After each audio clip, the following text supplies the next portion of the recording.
This is Atomic Shinobi, and today I'm going to narrate a movie on what if Kid Naruto was raised by Dante. If you enjoyed this video, please like, share, and subscribe to the channel. Now, wasting no more time, let's start the story. 2,000 years ago, the underworld and the human world are at war with one another. However, someone from the underworld realized the importance of justice and confronted this legion by themselves. Sparda was his name.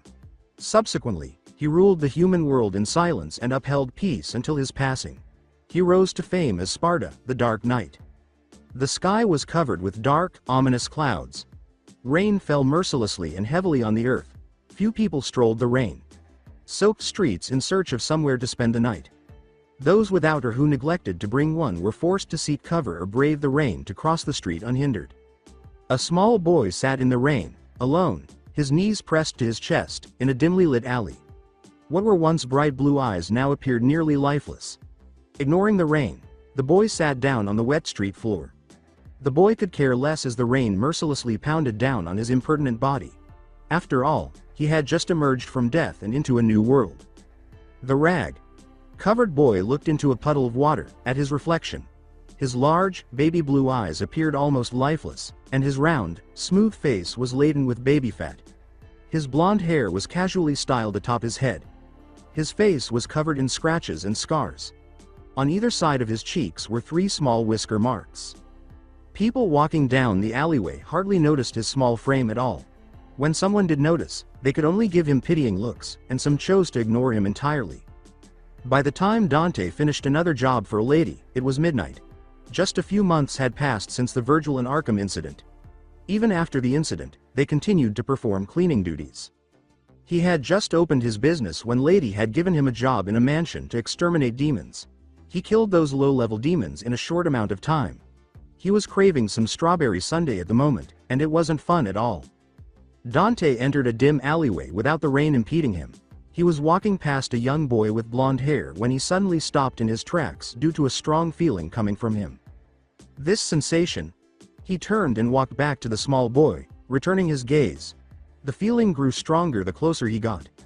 His senses were sharply ringing by the time he was standing in front of the boy. It cannot be mistaken. This child is harboring a demon, and a very strong one at that. Although Dante was tempted to put an end to it before it got started, he chose not to. He squirted down in front of the boy, who appeared indifferent to the looks he received.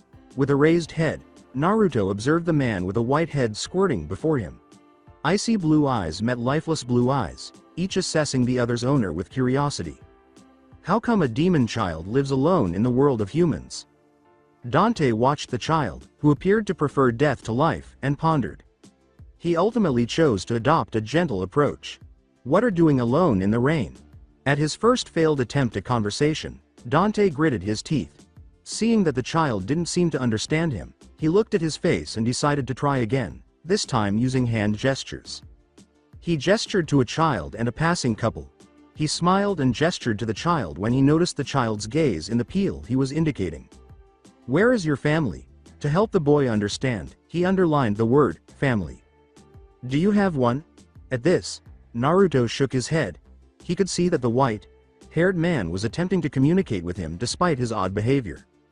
When Dante saw his response, he appeared genuinely happy. He gave himself a mental pat on the back, shook his head, and gestured to the rain and black clouds. Cold. This time, the boy responded more quickly, nodding briefly. He must have realized he was attempting to assist.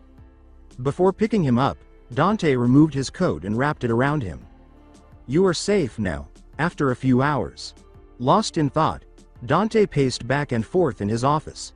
Since the demons had destroyed the previous pool table during Virgil's final visit to Earth, he was forced to place Naruto to sleep on his recently acquired pool table while his office was still being rebuilt. Where the hell is she?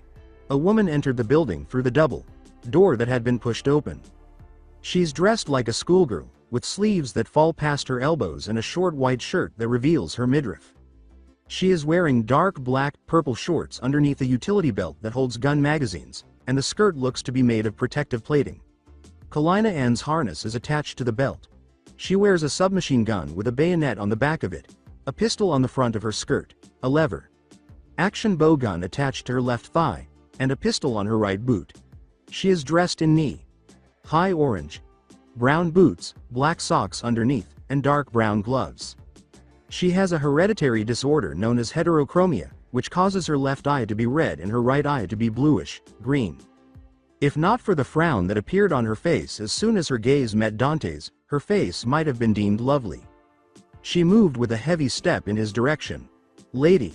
Upon seeing his partner, Dante felt happier as the person he had been waiting for had finally shown up. However, that was not possible for her. Hey, Dante. This about a demon child. What the hell is it? I mentioned it on the phone. Look at it for yourself.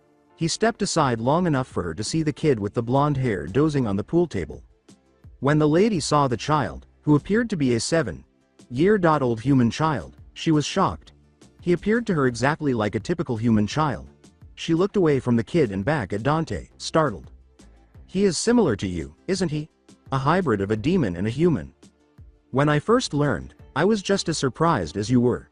The majority of our early years were spent running from demons because my brother and I are the only known Nephilim to have ever existed.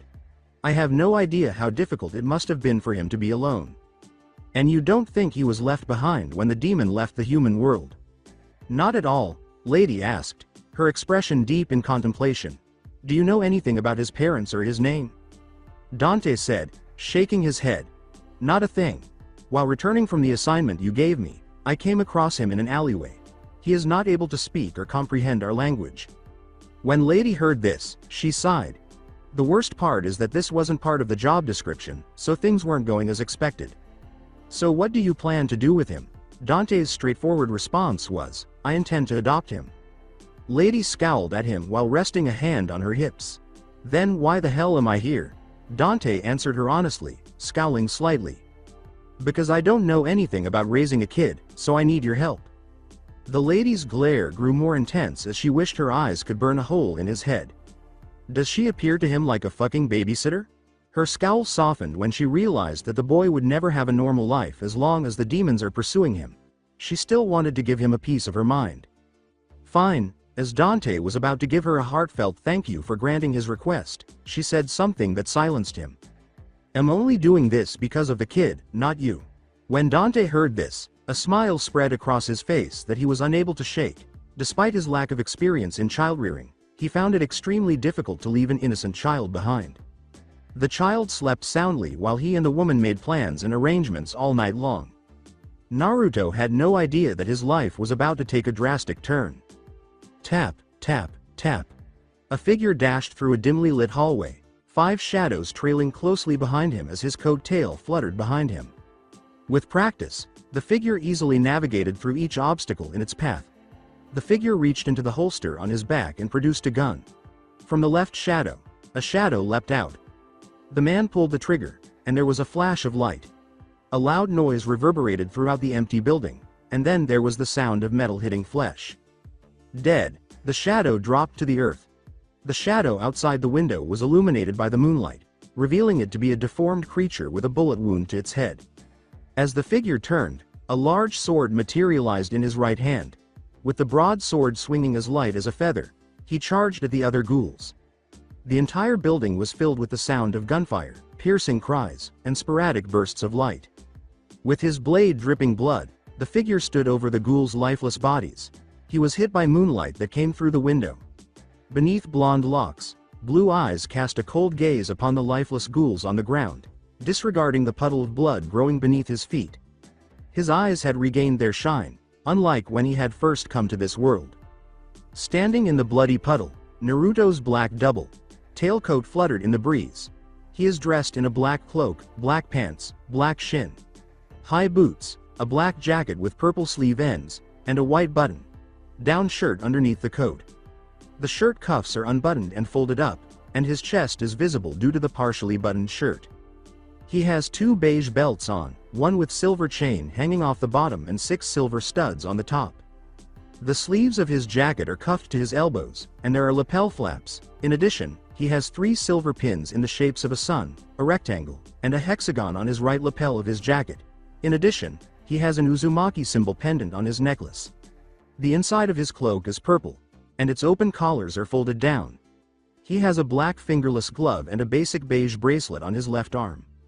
He twisted his hand and cut the blood from his sword. Even though he has been in this world for 9 years, a lot has happened in that time.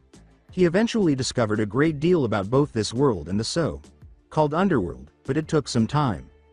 He gazed at the Smith & Wesson Model 460, a gift from a lady on his 15th birthday, while Dante gave him the blade. He gave it the names Purgatory and Limbo, respectively. Maybe they would have left me alone if they could have seen what a true demon looks like. Unfortunately, the past is history and should not be revisited. I should probably head back now, before Dante spends all my payment on Strawberry Sundae. It was not long before Naruto returned to their building. As he ascends the stairs, he discovers that the door has been forced open. What the hell? Upon entering the building, this was not what he had anticipated seeing at all. It appeared as though a hurricane had ripped through the area, obliterating everything in its path. Dante was one of the 2 individuals that were inside the people. In contrast to 10 years ago, Dante was dressed in high-top black boots, black gloves, a black leather belt, 2 black belts encircling his right thigh, and red pants. Although it lacks coattails, Dante's coat has a very simple design with an upturned collar, short sleeves, and black cuffs.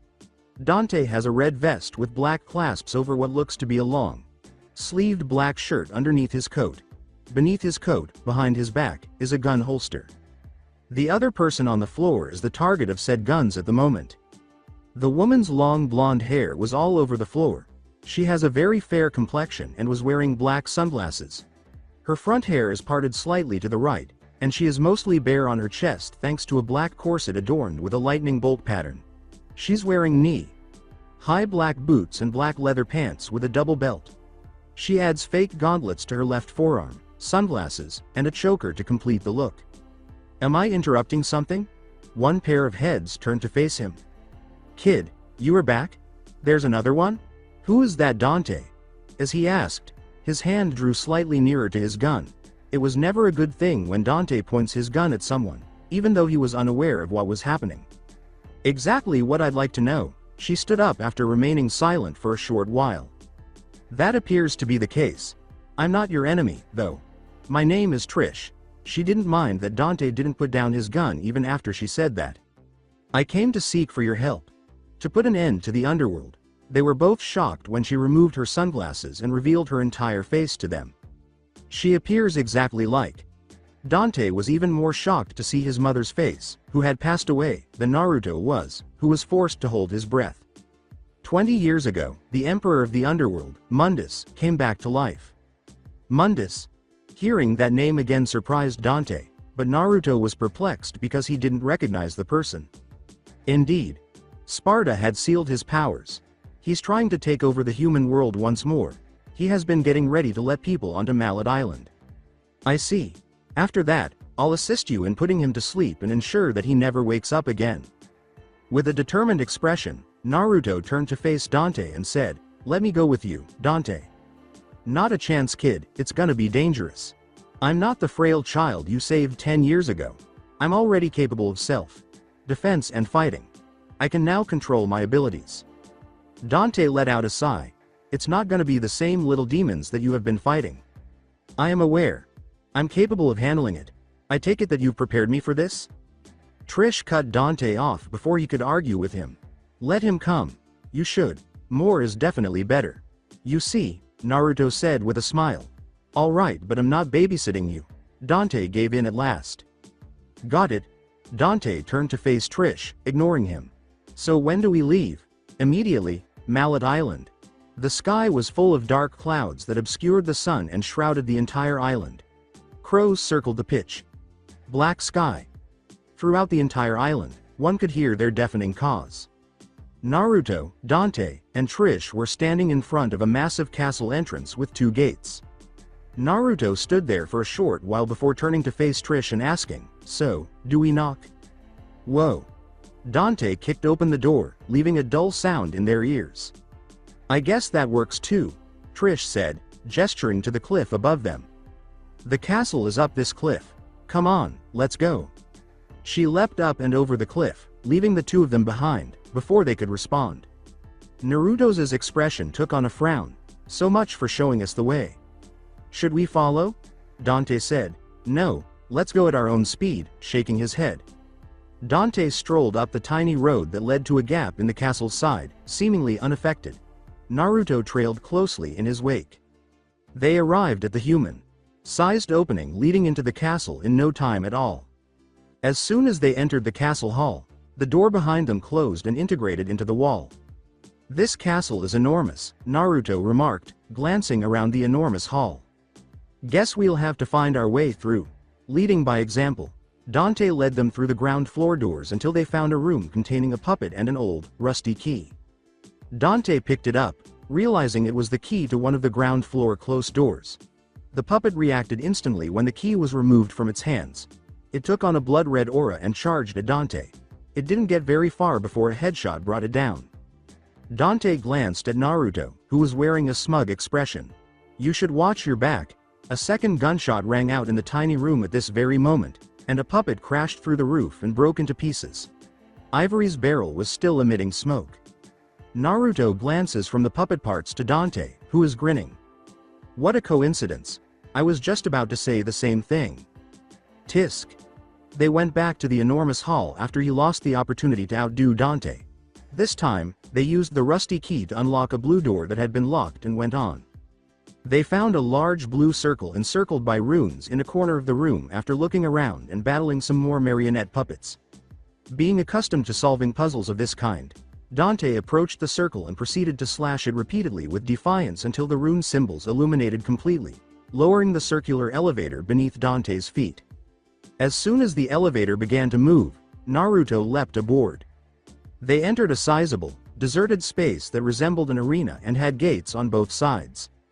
The elevator started up again as soon as they exited and entered the room. There is no going back up now, Dante said, rebelliously pointing to the marionette puppets that were falling from the roof. That should be the least of your worries. Additional curse puppets were released when the doors on all sides opened. I suppose you're correct, he said, grinning demonically, and Dante returned the smile. Let's rock. With a stinger, Dante lunged in, impaling 3 puppets and breaking them as if they were made of glass. Naruto leapt into the throng of curse puppets, escaping both limbo and purgatory. He cut through the demons with his sword in an arc that resembled a hot knife through butter. His sword and gun slash and open holes in the bodies of the curse puppets in perfect sync. Naruto and Dante support and shield each other even when it isn't necessary, cooperating like a pair of slippers. Dante grabbed the force edge, took a stance, and launched the sword in a circular motion around the arena, severing every puppet affected by the curse before landing back in his hand. Like grim reapers gathering souls, they battled through the wave of demons. Before the wave of curse puppets was eventually stopped, they battled for a while. Clap. Dante put Ebony back in her holster after taking out the last of the curse puppet with his gun. Well, that was fun, says the man who killed less puppets than me. I seem to recall having to cover for your ass a few times, so you want to play, kid? He was mocked by Naruto, who said, that was your choice, not mine. Dante rolled his eyes at his own words, ready to counter them, but the elevator descended again. You tell me anything, kid. We still have work to do, so hurry up.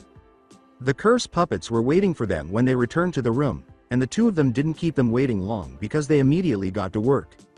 The red door at the end of the room suddenly glowed red after all the puppets had been removed, and a huge pale hand extended out of it before breaking like glass and the pieces vanishing. What was that moments ago?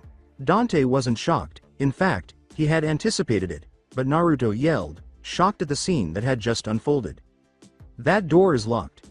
Before it can be opened, a few requirements must be satisfied. If you approach the puzzle too closely, it will attack you if it isn't solved. A door that is sealed. Demons made these trap doors to eventually prevent people from entering certain areas. Dante tapped him lightly on the shoulder and said, come on. Let's keep moving. Once beyond the door, they enter a long, narrow hallway with doors on either side spaced a short distance apart. They attempt to open each door as they proceed through the hallway, but they are all locked. They proceed down the hall before curse puppets that emerged from magic circles ambushed them. They attacked the puppet's head on, not backing down, and no matter how many they killed, more kept appearing in magic circles. After removing the puppets, they proceeded down the hallway until they came to a statue of a woman in agony at the end, holding a sword in her chest, and a door to their left. This went on for a while before they stopped appearing. Is that a blade of some sort? Naruto approaches the statue in order to get a better look. There are words written at the bottom of the statue. Really? Dante gave him a startled look and asked, what does it say? My name is Alistair. The feeble will offer their heart and pledge their unwavering allegiance to me forever. Whoa! The statue vanished out of sight, leaving only the sword, which was now piercing the wall behind it, before it flew out of the wall and crackled like lightning. Naruto stepped aside and said, look out, but Dante was not so fortunate. The sword pierced his chest and left him pinned to the ground. Hey, Dante, I'm okay, Dante said, taking Alistair from his chest and standing up again. As he reached for the sword's hilt, a massive bolt of lightning struck him, shattering the stained glass above him and making his body crackle with lightning. Naruto's eyes lit up at the sight of the thunderbolt, saying, talk about flashy. The surrounding thunderstorm eventually subsided after a short while. After giving Alistair a few test drives, Dante turned to smile at Naruto. So, what are your thoughts? In a nutshell, startling. I'd say it's not a bad sword, Dante nodded. He laid Almast on his back and moved to the left of the door. Let's keep moving, Naruto complained. I still can't believe Trish ditched us. At those words, Dante rolled his eyes. You were the one who insisted on coming. It's still possible to turn around. Never. Then quiet your whining and let's go. All right, he gave in at last, but as he trailed behind Dante, his gaze was fixed on Albert. I wish I had a sword as cool as that. This time, they went into a library, and after looking around for a while, they discovered a shotgun and a key, which Dante gave to Naruto because he already had 2 guns. This key should probably open one of the doors in the hall. So, what are we holding out for? Come on, let's go. After leaving the library, they make their way back to the hallway where they locate the key, matched door. For the remainder of the day, they moved, fought, and explored the castle, occasionally finding secret areas. They finally arrived at a cathedral after a long journey, where a small object on an altar was glowing blue. Naruto moves up the aisle to examine the object under the light more closely. What the hell is that? He exclaimed, extending his hand to touch it. Naruto, hold on. A beam of light shot out from the object, hitting the door opposite it and shattering the demon seal on the door, but Dante saw this and tried to stop him before it was too late. Naruto sheepishly laughed and scratched his head, saying, sorry. However, the door's seal is at least broken. Dante grimaced. You ninny. Are you even aware of the meaning behind the light beam? You have initiated a trial mission. When he heard this, Naruto appeared speechless. What? Ah. This young person must learn to keep his hands to himself. Let's just get this over with. To say that the trial was easy would be an oversimplification, as it was far too simple. The worst thing about starting a trial mission is that you had to finish it before you could be permitted to leave. They left the cathedral by the recently opened door and crossed the bridge to the other side, where they looked at the tablet in the center of the building. Not finding anything noteworthy, they returned to the cathedral only to have the bridge collapse in the middle, plunging them into the water below. They swiftly followed a pathway beneath the water to the right until they arrived at a circle in the middle.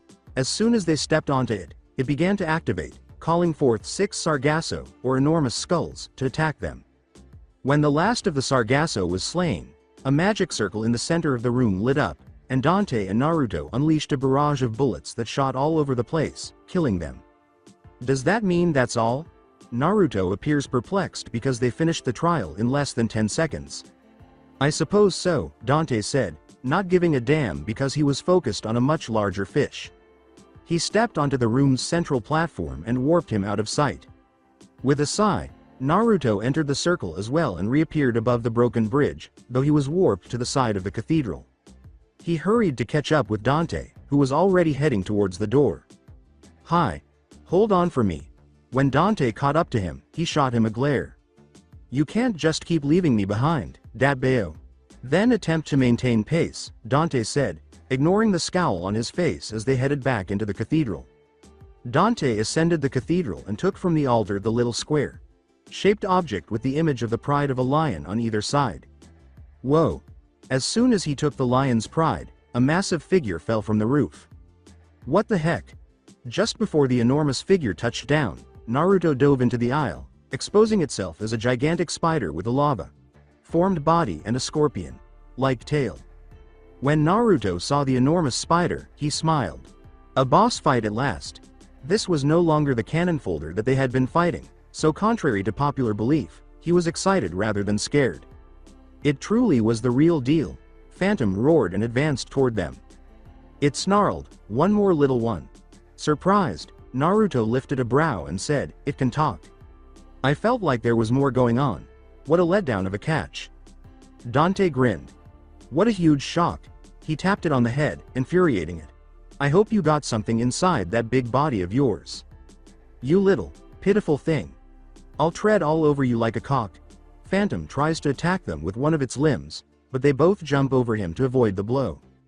Dante put his hand on Aster and started to move, saying, "This should be fun," but Naruto stopped him. "Let me handle it, Dante, are you certain? I've been dying to fight a boss." Actually, he grinned as he glanced up at the enormous spider. "I want to see how well I compare to a real demon." Dante looks at him for a few moments and then gives in. "Ah," Dante said, "if you say so," and then he moved to the edge of the cathedral. Human death.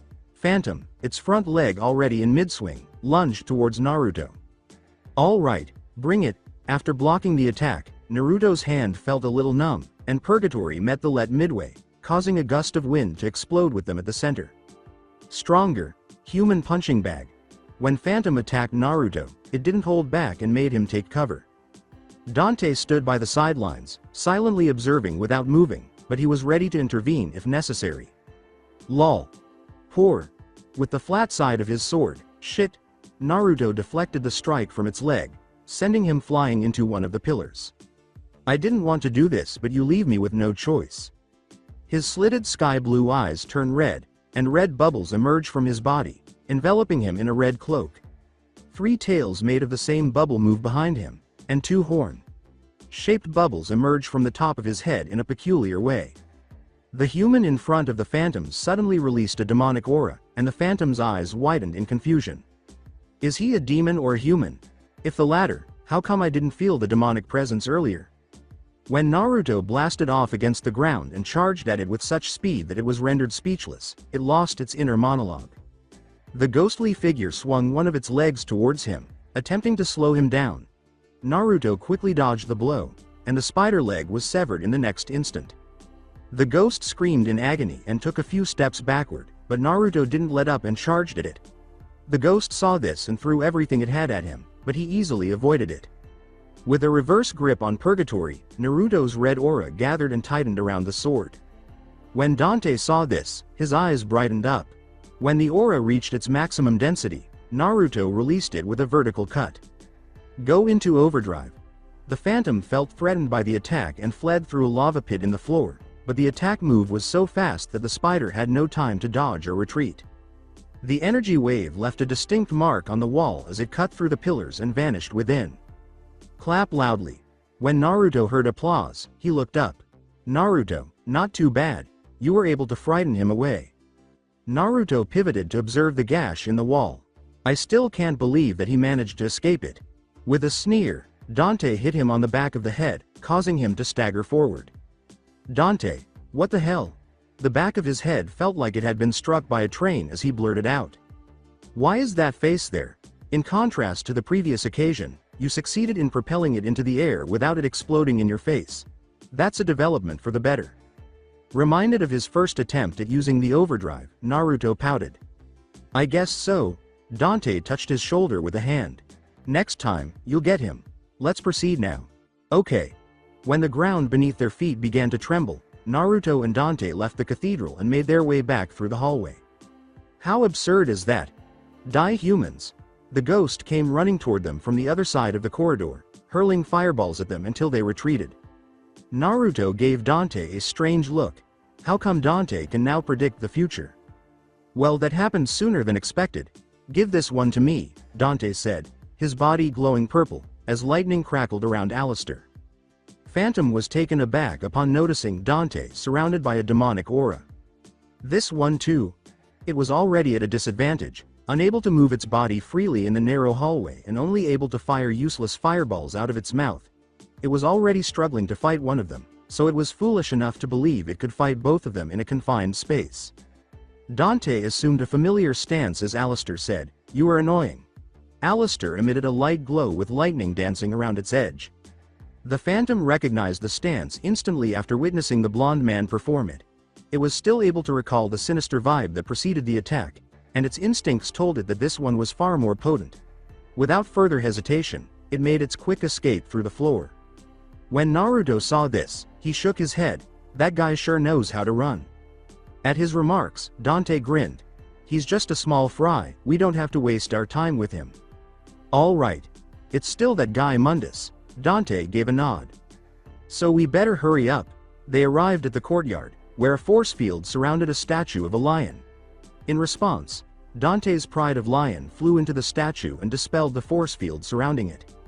The lion statue's eyes brighten, and a sinister aura envelops it. Naruto said, gazing at the eerie aura, "What the hell is that?" In response, he unleashed a devastating guillotine attack that made them both roll over. With a slow, self-destructive movement, the statue unveiled a new demon that resembled a cat shadow. "It's a new demon?" Naruto asked in a surprised tone of voice, as they had never seen a demon like this before. With a laugh, Dante said, "Doesn't matter either way, since it won't be around for long." With a gleam in his eyes, Naruto nodded while keeping his focus on the shadow. "At least we finally get to fight something new." As he mentioned, the shadow's attack differed greatly from their previous experiences. It could execute a number of attacks, including the already known guillotine, which involved spinning in the air and crashing to the ground, and it could transform into a Venus flytrap. Like Form and Bite Dante. It can change its form into a long spear at a great distance, and it can do so almost instantly. It can also transform into an unstoppable shadow state in which it appears as a flat form on the ground with red eyes that glow. It can use this form to attack, dodge damage, or rearrange itself by summoning dark spears out of the ground. Furthermore, Shadow will automatically counter any melee attack and is currently impervious to damage from melee weapons. Something that Naruto had to experience firsthand. They had no choice but to use their guns to shoot, move around the fountain room, and dodge the Shadow's attacks because they were useless against it with blades. During the fight, it changed into a glowing spherical core that was weak against gunfire and susceptible to sword attacks. It could also launch dark spear attacks at their feet. To make sure the spears missed their target, they had to repeatedly hit the core, pushing it backward. The Shadow goes into a very dangerous, dying, state after taking a round of attacks, during which it turns red and becomes incredibly fast and aggressive. In this state, one can hear the sound of a heartbeat. At this point in the battle, it strongly prefers to use the Venus flytrap attack, and for good reason. If it catches a person, it will self-destruct, dealing massive damage while the person is inside. After pursuing them for a while, it exploded because they avoided it and prevented it from trapping any of them. Naruto chuckled after witnessing the Shadow burst, saying, "That was fun." Dante had to agree with him on that point as well. It was actually nice fighting something apart from puppets for once. Naruto strolls over to the fountain to grab a drink and wash his face. The sensation of the life-sustaining liquid sliding down his throat was so refreshing that he exhaled happily. Dante can go a month without drinking water, so he just took a small sip. They took a breather before passing through the tiny metal door on the fountain room's back wall, which opens into a tall tower. The Castellan's private room is where they arrived after going through the tower and up a set of stairs. It appears to be a living quarter with a statue of a deity next to the door. Naruto approached the wall-mounted statue of a nun, which had a glowing object in its mouth, and placed the sword they had found inside the chest mark of the statue. A click was heard, and the circular, glowing ornament fell out of its mouth. Naruto noticed that when Dante bent over to pick up the melancholy soul, something was amiss in his reflection in the mirror. Alistair alerted Dante by unleashing lightning around it. He spun around to look at his image in the mirror. His reflection had a smile on its face as it gazed back at him. Dante stepped back a few steps and watched his reflection make its way out of the mirror. Naruto appeared taken aback upon witnessing this. Dante's reflection materialized as a humanoid figure wearing a purple cape and bulky, olive green, jade green armor with blue, pulsating lines running across it. An image of a humanoid face with glowing orange eyes is engraved on his helmet. Additionally, The top of the helmet is adorned with blue and red horns that frame his face. It also features a pointed chestplate, greaves with spiked knee pads, and round shoulder pauldrons. On its back is a large broadsword. When Dante saw this, he raised an eyebrow, but when he felt its demonic powers, he smiled. This stinkin' hole was the last place I thought I'd find anyone with some guys. Ignoring his words, the Dark Knight took a few steps in the direction of the open balcony door. Before leaping out of the balcony door and into the courtyard, he motioned for Dante to follow. Dante moved to the balcony that had a view of the courtyard. Dante stopped Naruto as he tried to follow. "Leave this one to me." Dante leapt into the courtyard before he could respond. Naruto scowled upon hearing that. Even though he detests to say it, he had sensed the demon's strong aura and realized that if he persisted in trying to assist, all he would accomplish would be more obstruction. Even though he could now control his demonic chakra, he could only use 5 tails at a time. If he tried to use it more, he would lose control. He wasn't sure how much 5 tails would help me in this battle. Before he could equalize with the spider, he had to use 3 tails. This demon's aura suggested that it possessed greater power than the enormous spider. Naruto approached the edge of the balcony that overlooked the courtyard where Dante was already engaged in combat with the demon. As their blades collided, sparks flew everywhere. Clap, clap, clap. Alistair emits a lightning bolt with each swing. Even though Dante's demonic aura was visible during the battle, it wasn't strong enough to turn him completely demon. Like a phantom, the Dark Knight teleported throughout the courtyard. In his 3 tails cloak form, he could be just as fast as Naruto, if not faster. Naruto was not prepared for the level of battle that was involved. He watched as they battled their way up to the castle. They fight up the castle wall and throughout the courtyard. In less than a minute, the courtyard turned into a war zone. There were sword marks everywhere in the courtyard. Nelo's ability to teleport was foiled by Dante's incredibly fast reflections. Naruto had never witnessed the two being evenly matched for the duration of a match before. A mistake on the part of the Dark Knight's defense left a hole in it.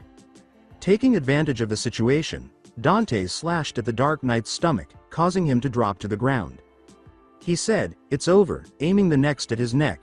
However, he was unprepared for Nelo to dodge the blow, disarm him, and then engage in close quarters fighting. For a brief while, Dante was able to hold his own, but the Dark Knight surprised him with a spin kick that sent him hurtling into a nearby wall. He was choked to death by the Dark Knight, who then pinned him against the wall. Naruto's gaze expanded. Dante was vanquished. It was the first fight he had ever seen Dante lose. Dante clung to the hand that was strangling him. His perfect amulet half hung out of his coat due to a sudden movement of his arm. The Dark Knight became aware of the slight movement, but as soon as he focused his gaze on the pendant, something inside of him snapped. Dante is thrown aside, and it clutches at its head in agony. Its body is encircled by lightning as it slowly rises off the ground and transforms into a vibrant flame. It hung there in midair for a couple of seconds before taking off. Fuck, Dante scowled. He made a costly mistake by underestimating his opponent too much. He turned to look to his left and saw Naruto approaching him, saying, "Are you okay, Dante?" With a sigh, he got to his feet and brushed off his coat. Even after saying, "I'm fine," just a little ruffled up, he was unable to ignore the demon's response to his necklace. Naruto heaves a breath. "I still can't believe you lost."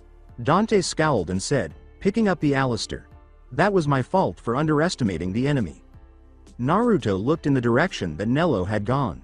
"I wonder how strong this Mundus guy is, if he has someone as strong as that working under him." Dante said, shaking his head, "Well, no matter how strong he is, we can't let him succeed in opening a portal to the underworld." "So do you know what this does?" Dante glanced at the sorrowful soul in Naruto's grasp. "That's a sad soul, an object that looks like a soul.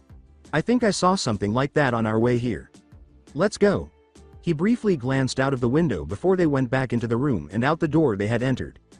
Dante guided them down the lengthy staircase, arriving at a door on the right side of the staircase's base. The metal door bore the image of a roaring lion's head with a tiny gap in its mouth. Naruto approached and perfectly fit the melancholic soul in its mouth. The door slid up to reveal a tunnel that led to an underground sewer system. After going through the tunnel, they finally emerge at a door that opens into a sizable room encircled by sewer pipes. On the far side of the room, a shiny object, an additional rusty key, is visible in one of the pipes. However, picking it up sets off a trap that brings in the Beelzebub, a new adversary. There are two types of these enormous bugs. The smaller blue ones will fly around wildly and sometimes use their forelimbs to execute a sudden, violent slash attack, or they will vomit what look like maggots, but are actually an evil force that stops them from using their weapons while they are on them. The bigger green and brown ones use melee attacks since they are unable to fly. When the larger Beelzebubs comes across its friends' corpses, it will eat them and become even more dangerous thanks to a powered up state akin to the Devil Trigger. A grapple attack is another ability of the green Beelzebubs, but they can only use it when they are behind someone. Since this was their first encounter with a well-coordinated monster that could use the Devil Trigger, the battle was a little challenging. The big ones that can use DT were the real issue. The small ones were easy picking.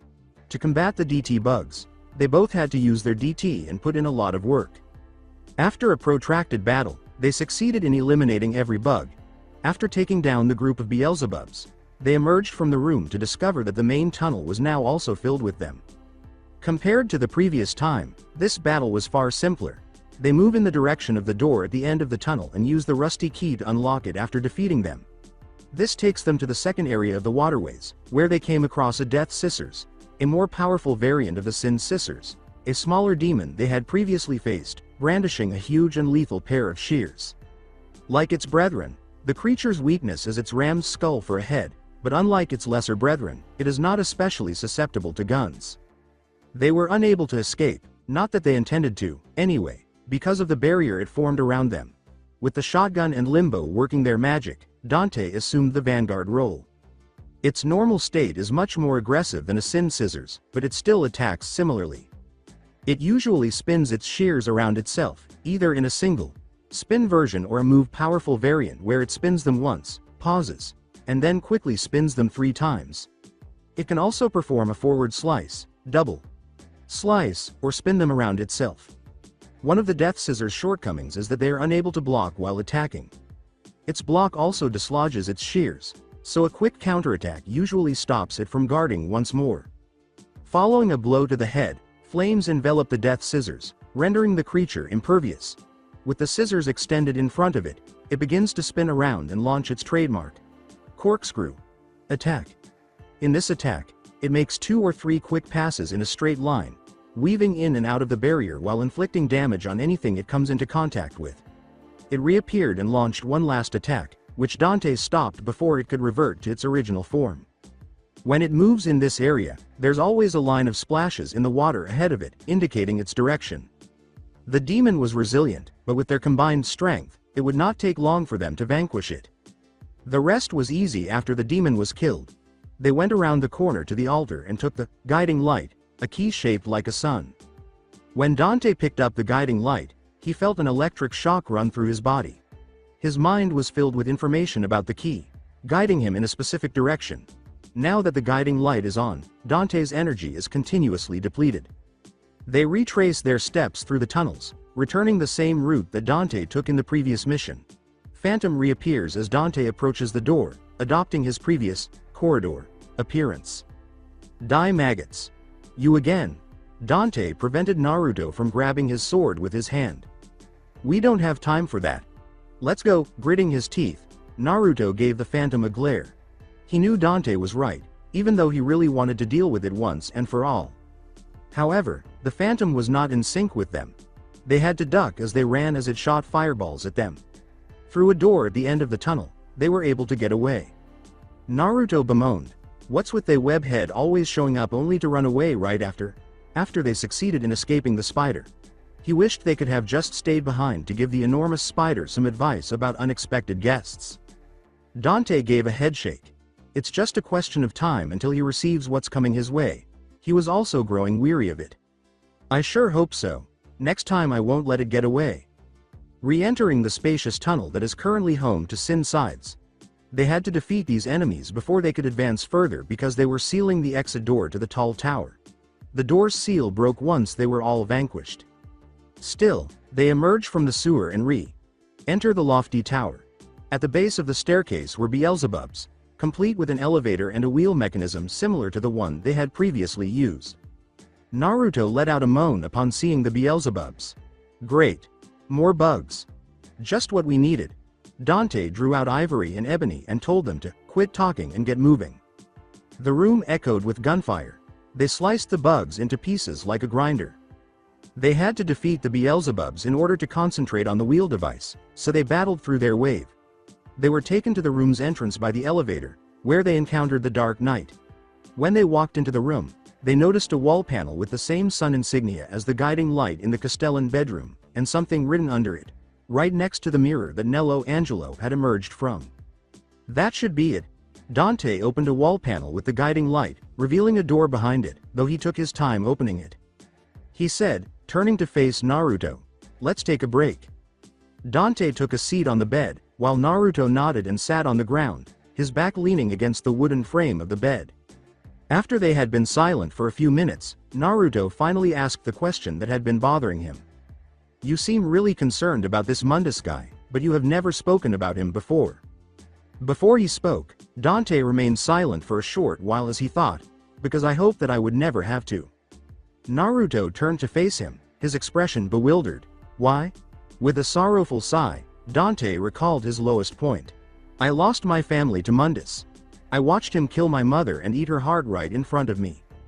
At that, Naruto's expression became serious. "I am sorry to hear that. I should never have asked." "It's all right."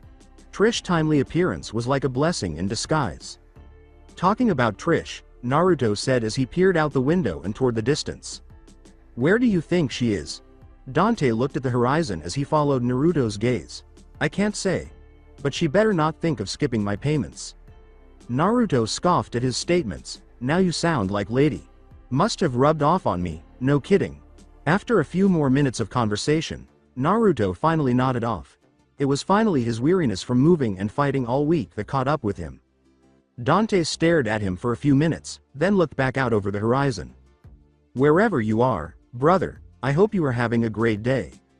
Press. Press. Press, kid, wake up." Naruto yawned and spread his limbs.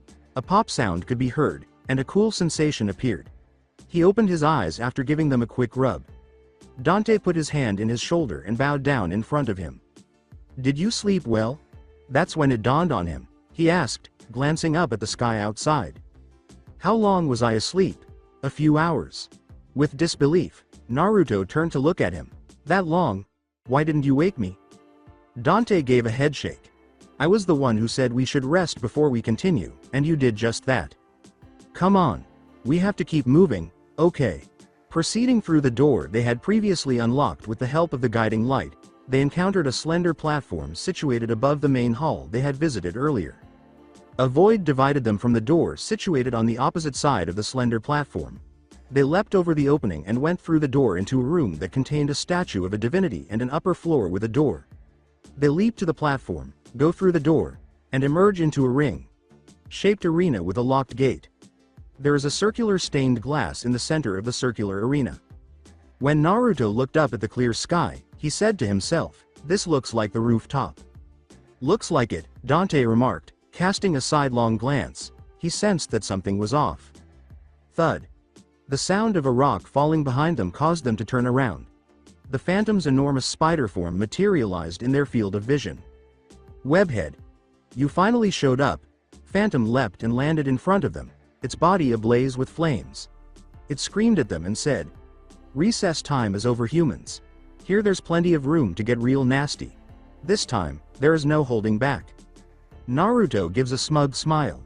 His red cloak is already forming around his body, but this time it's accompanied by 5 tails waving in the back. Took the words right out of my mouth. "Dante?" Dante said, shaking his head at his impatient tone.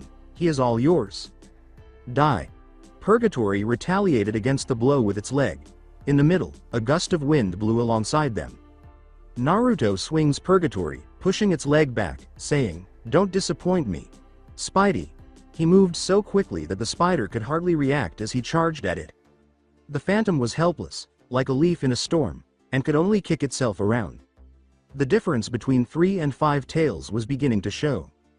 It is still entirely open to blows to his mouth and abdomen, which Naruto took advantage of. His block was unique in that it could be extended like a part of him, leaving all of its weaknesses exposed for him to take advantage of.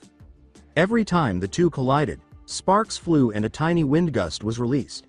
Naruto dodged and sometimes blocked Phantom's blows as he moved through them. As before, Dante was the sole spectator to their altercation, watching from the sidelines.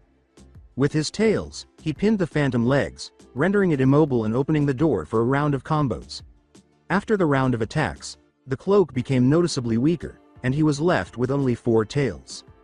When Naruto sensed his power waning, he cursed. He could gain a significant power boost from the 5 tails, but that would only last for 3 minutes before his cloak form gradually dissipated. When the Phantom realized this, it took advantage of the chance to break free. It leapt into the air, attempting to use its body to turn Naruto into paste. "You are mine, Naruto, look out, break." Just as the Phantom was about to break the glass due to its weight and fall into the hole, Dante managed to pull Naruto out of the way. The ghost vanished through the opening and became impaled on a sharp rock. Even though it was in excruciating pain from being impaled, it turned to face Dante, who was perched on the roof and wearing a Naruto. The demonic aura surrounding him felt familiar at this point. You're not an ordinary human. What are you?" Upon closer inspection, Dante and the image of the humanoid demon overlap. "It's not possible, the legendary Sparda, can it?" "You're correct, Dante. I am his son, Dreams Sweet."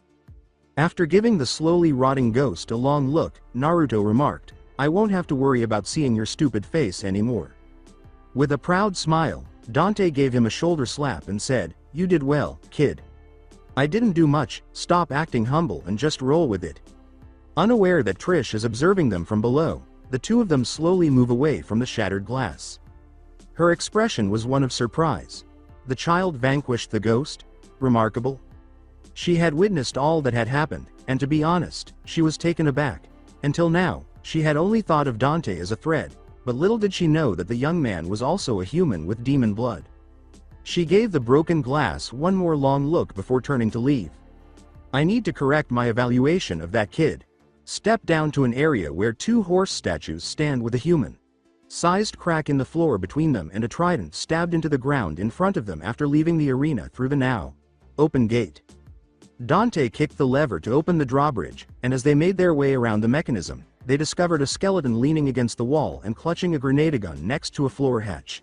They descend through the floor crack into a room housing the castle's drawbridge mechanism. They opened the hatch and descended the ladder to another room, where Naruto picked up the grenade gun and gave it to Dante because he didn't like the weight of the gun in his hands. A device with 3 small holes is located inside the small room. A double door rests to the far left corner of the space. 2 short pillars, spaced a few feet apart, stand in the center of the room opposite the device. And a statue of a head with its mouth open rests against the wall behind the device, with a small gap separating it from the device. Dante approaches the apparatus by the wall and pokes the trident through the holes in it with his hand. Clanking. Swoosh.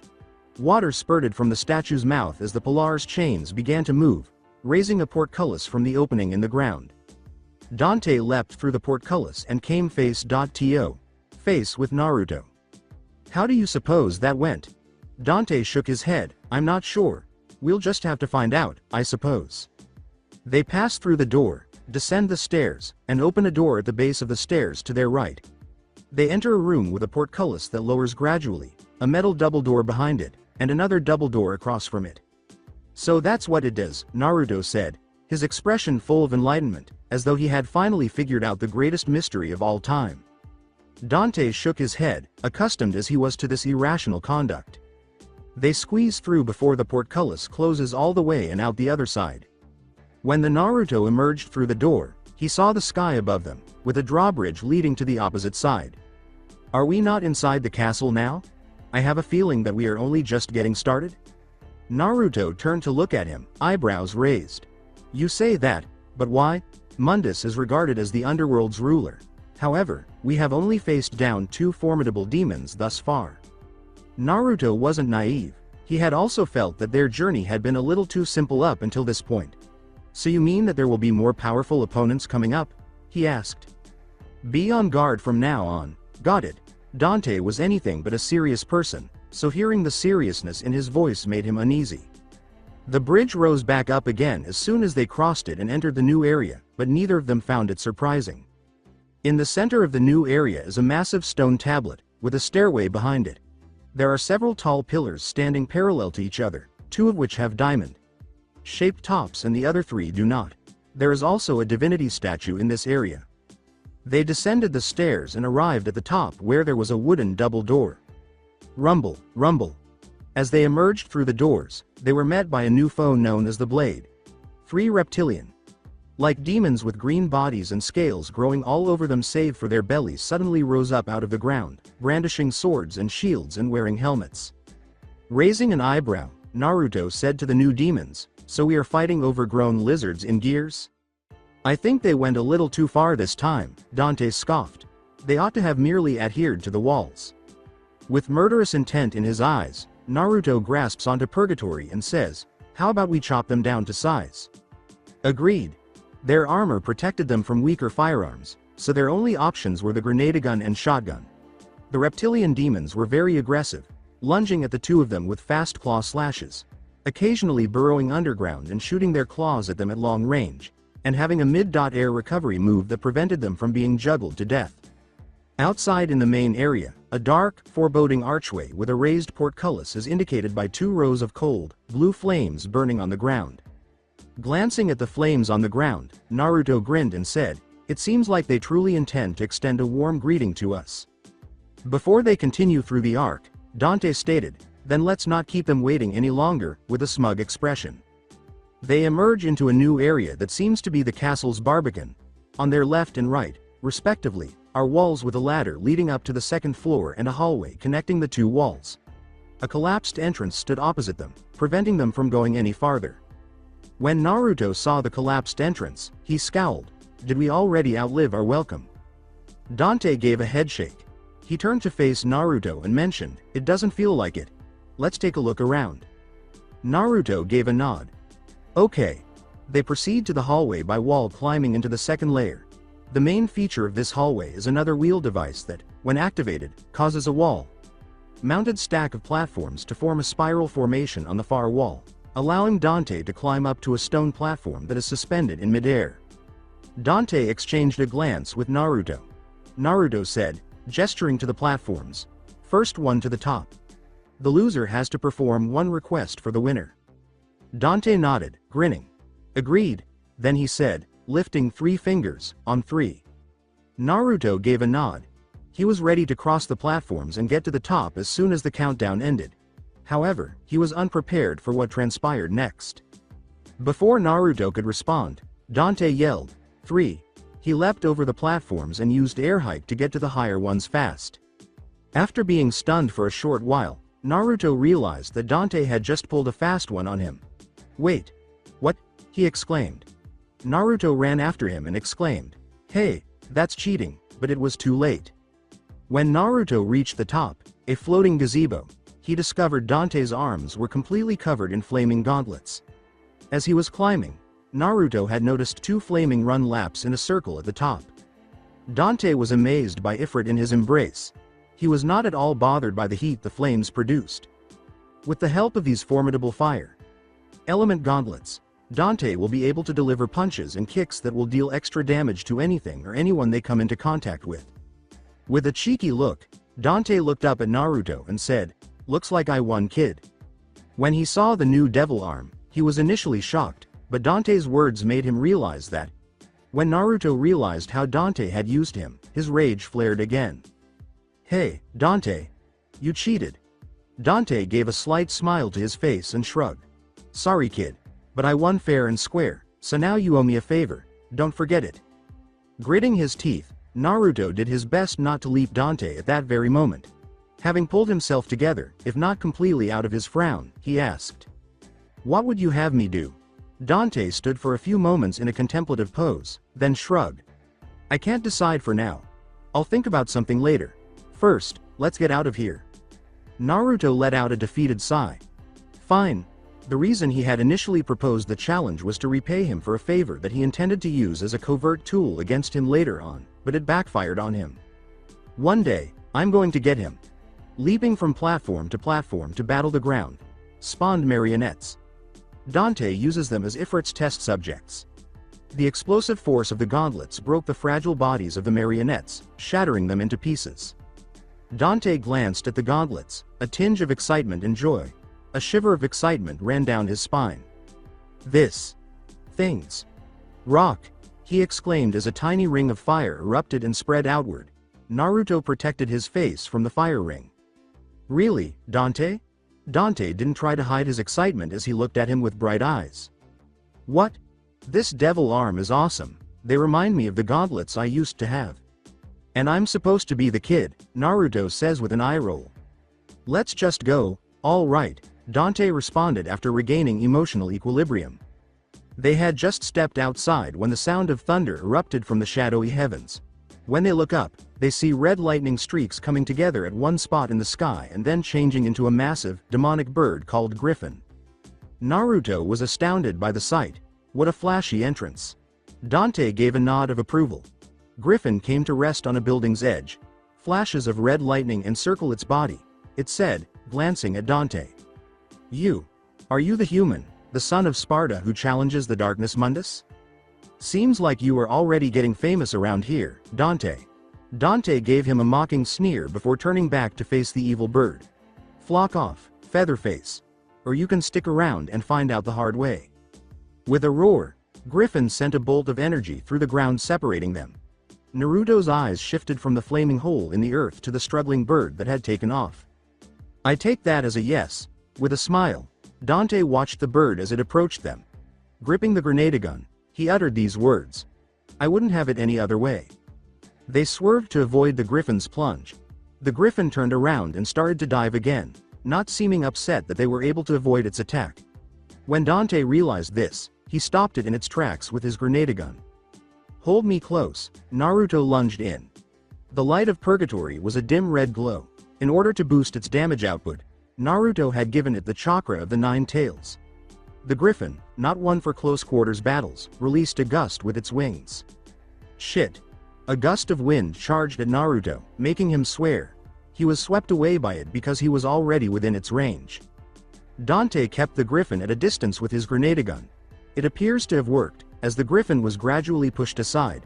The Griffin, sensing an opportunity to attack, spread its wings and leapt to a different area of the arena to realign itself. An orb is released and falls to the ground. 2 electrical beams that the orb releases spread out across the arena before snapping back together like scissors.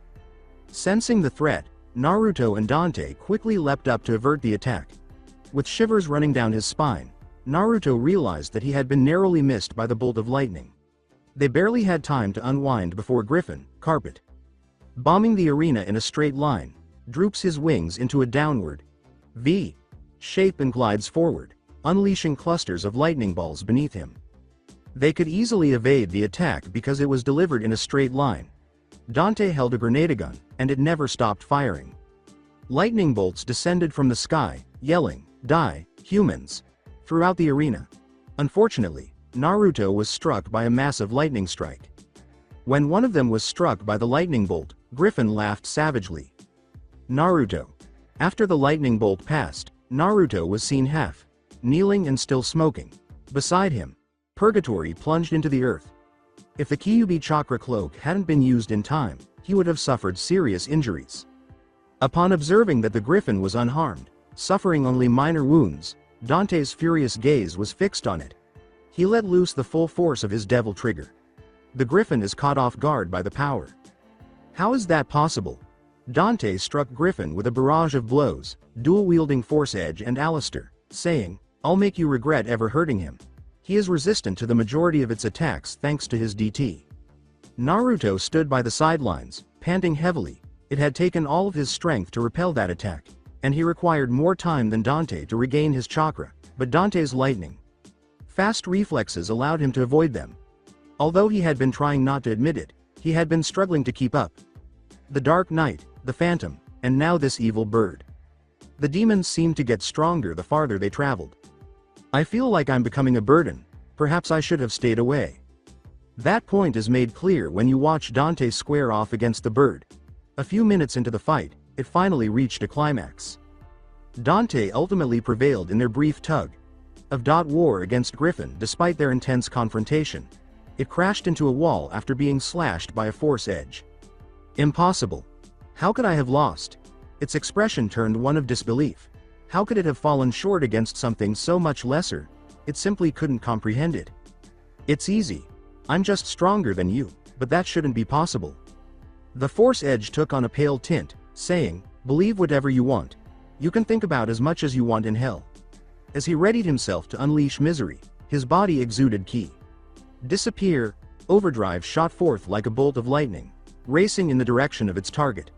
The Griffin let out a pained cry in response to the attack, but it vanished in a flash of lightning before the attack could cause any real, significant damage. Ah. He made off with it. Dante's expression briefly flashed regret before wiping it away. When he turned around, Naruto had already stood back up. Are you okay, kid? With a melancholic smile, Naruto nodded.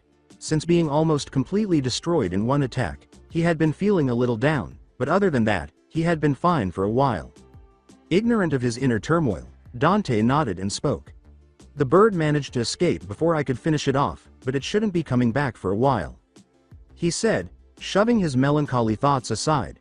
We should probably keep moving before any more shows up. I agree. I just hope we make it in time. After Griffin is vanquished, they move to a doorway in the space where there are two alcoves, only one of which is lit. Dante lights a fire in the alcove to the right of the exit door with Ifrit, which opens the door. Entering the doorway led to a foggy forested garden. This location seems a little eerie.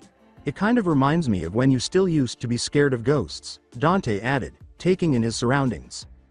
What? What? When Dante casually revealed one of his most embarrassing moments in life, Naruto almost lost his balance and fell. It was quite some time ago. Dante laughed. I was just messing with ya. It's not amusing. Imagine that someone heard you. Child, calm down. Dante pointed to the trees surrounding them and said, these are the only things here. Naruto mutters to himself about foolish adults and their propensity to mistreat children as they make their way to a small building at the far end of the garden. Disregarding him, Dante proceeded to open the structure's door, causing it to shut on itself. At this, Naruto blinked ominously. Is this another trapdoor? Yes, it is, Dante said as he turned around after sensing something behind him. A group of marionettes and the new foe, the fetish, had arrived. The fetish is a much stronger and more resilient marionette that can block like a Bloody Mari and counterattack with a potent flamethrower move. It can also project its burning weapons, which resemble Yo.Yos. Dante said, looks like the puppets still haven't given up, with a raised eyebrow at the marionettes. Taking hold of purgatory, Naruto smiled, and this time, they brought their dad along. Then let's go say hello, Dante said with a devilish smile on his face. They were absolutely destroyed by the two of them in the marionette battle, which was akin to an adult fighting a child. Although at this point they could be regarded as cannon folders, they were useful in diverting Naruto's attention from his negative thoughts. Naruto sighed as he destroyed the final marionette, breaking the seal on the door. Against the marionettes now, it was easy picking them apart because they always used the same moves, making it hard to surprise them. Not even the newest version was able to stop them. Laying Alistair on his back, Dante uttered, to be honest, I'm overusing these toys for play. That makes two of us. When they went down the stairs, they came across three fetishes, which they dealt with quickly in order to open the sealed door at the end of the area. After leaving this area, they found themselves in a small tunnel that leads to a room with a divinity statue and a stairway to the left. A plaque stood at the intersection of two paths behind them, and Naruto approached the plague to read the words written on it. They came across marionettes in this area, with a fetish accompanying them. What does it say? Dante stood behind him, observing his back. It's like a puzzle of some sort. Please wait while I read it aloud to you. Misty Valley. To reach the lost land, one must select the correct route. The ability to discern the correct path will only belong to those who shield the feeble light. Dante looks at the riddle, perplexed. The weak light? Before he could say anything more, a tiny ball of light shot out of the plague, grabbing their attention and asking, what's the weak link? Dante ducked as the light streaked by, saying, whoa, fast. He asked, turning to face the equally perplexed Naruto, so, do we adhere to it? They followed the light onto the left path. Whenever the light passes near an enemy, it will be absorbed by that enemy, and they will have to kill that enemy to liberate it. Naruto shrugged, realizing even he wasn't entirely sure. This area appears to be a carbon copy of the area they came from, and the light led them to an area with sin sides. To deal with them, switch to the shotgun in this area, standing in front of the copy of the plaque where they released the light in the previous area. After shoving these lower demons aside, they follow the light to leave the canyon. The third area is home to a pack of blades. Ifrit, the newest addition to Dante's devil arm, demonstrated its explosive power.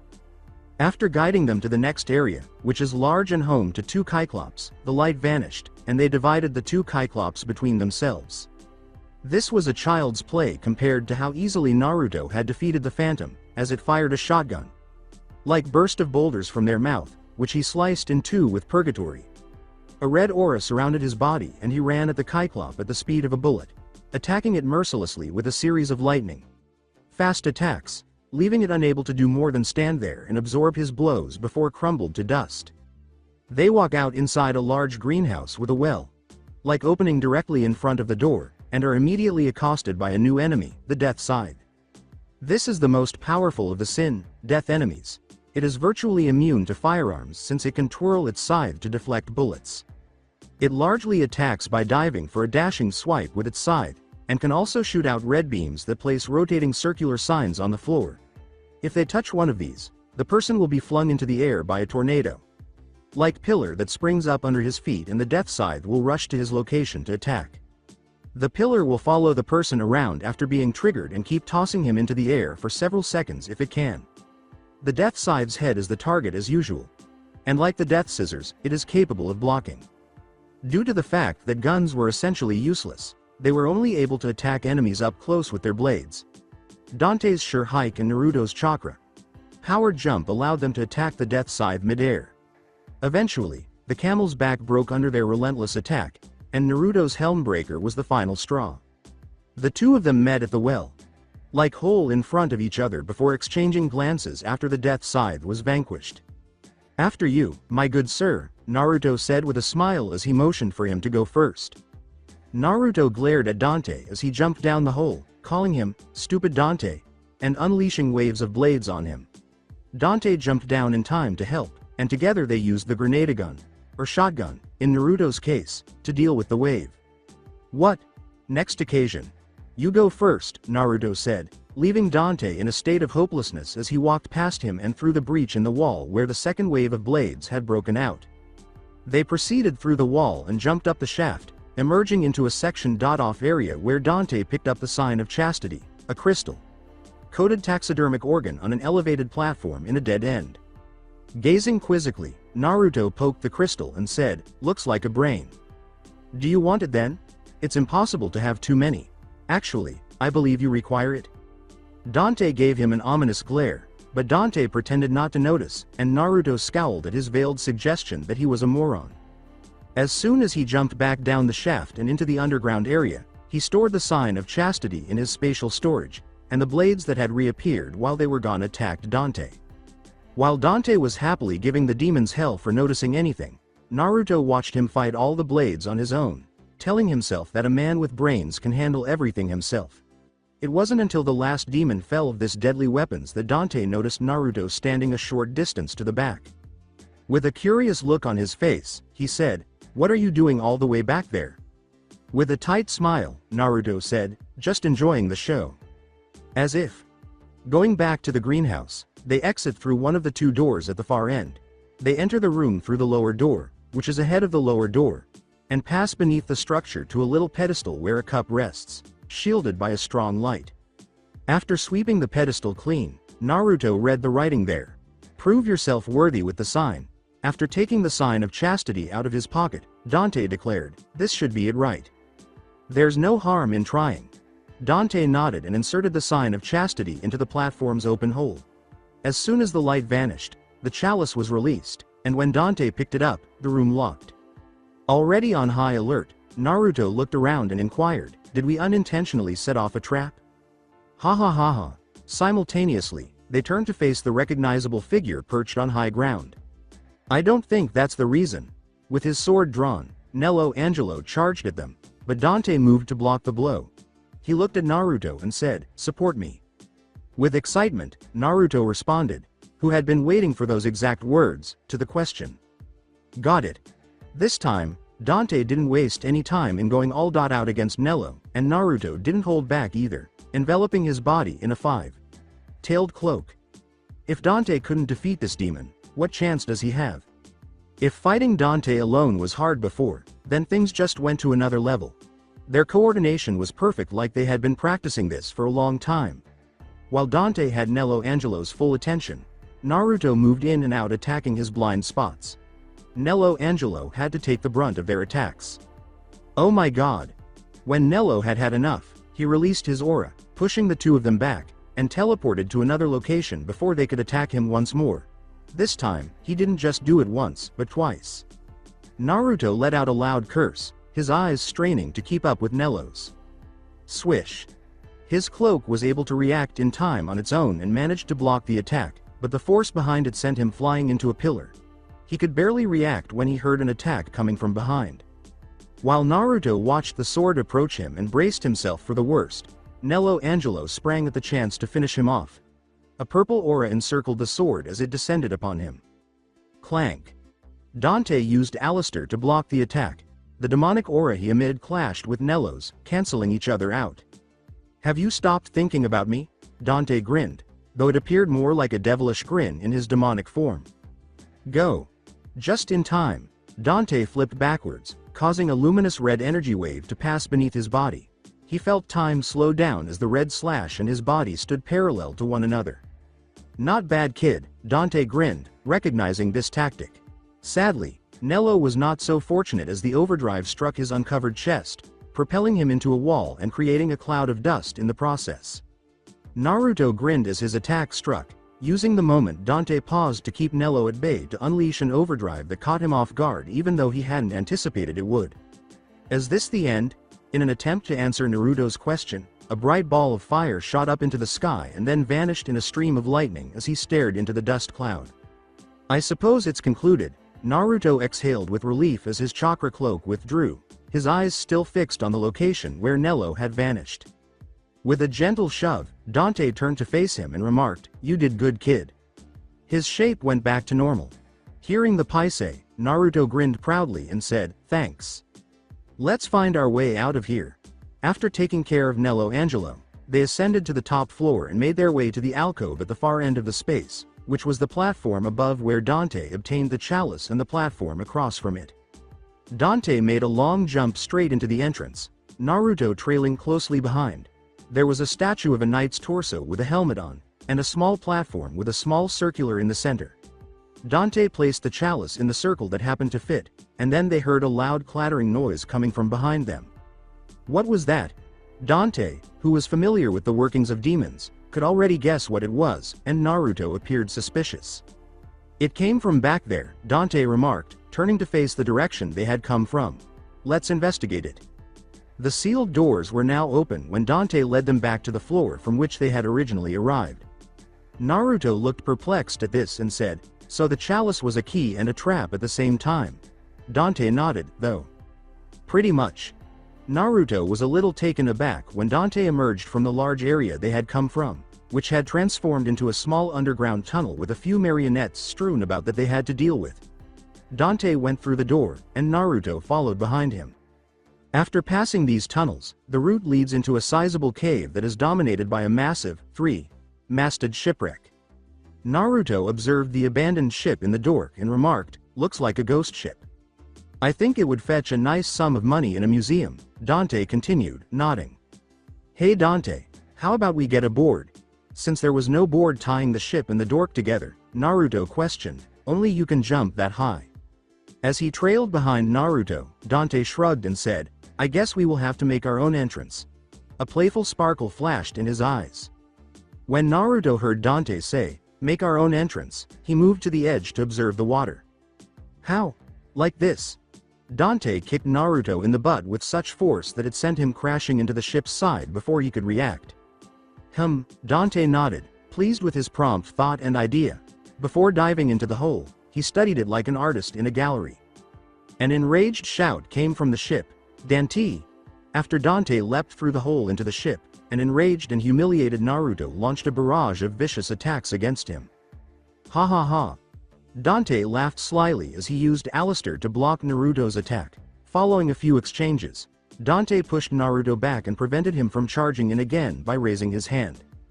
Naruto looked around and at last saw the blade demons gathered around, saying, "We have company."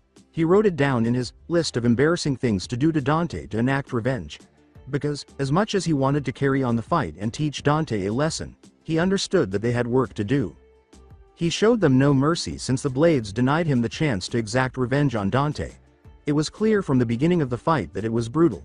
Even Dante had to retreat. When did the child start to act so spooky? I'm sorry, but that's just not how I roll. He witnessed Naruto fatally juggle a blade.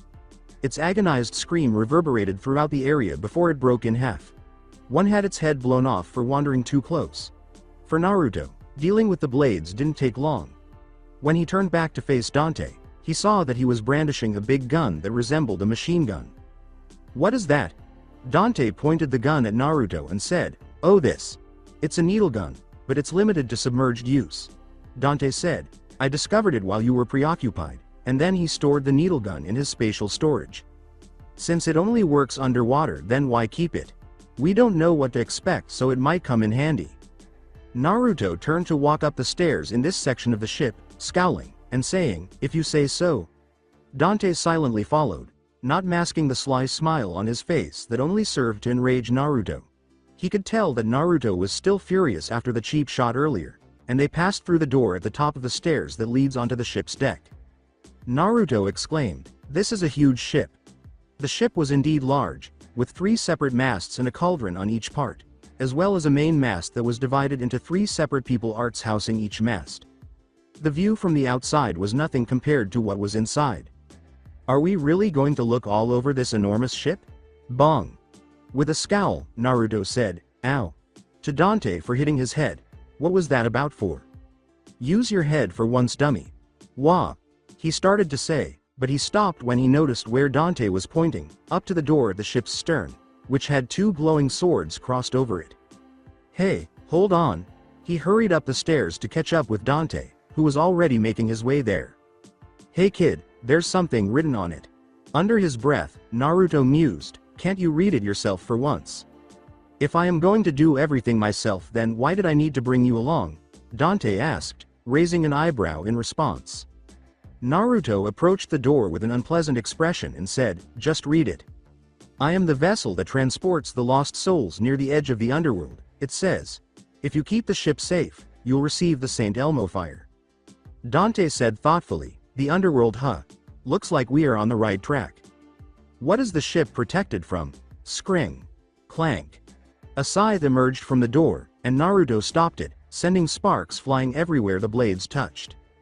"I assume that's from you then," Naruto uttered as a body slowly materialized like a ghost out of the door, starting with a skeleton hand and progressing to the rest of its body and the death scythe, which was encircled by fire.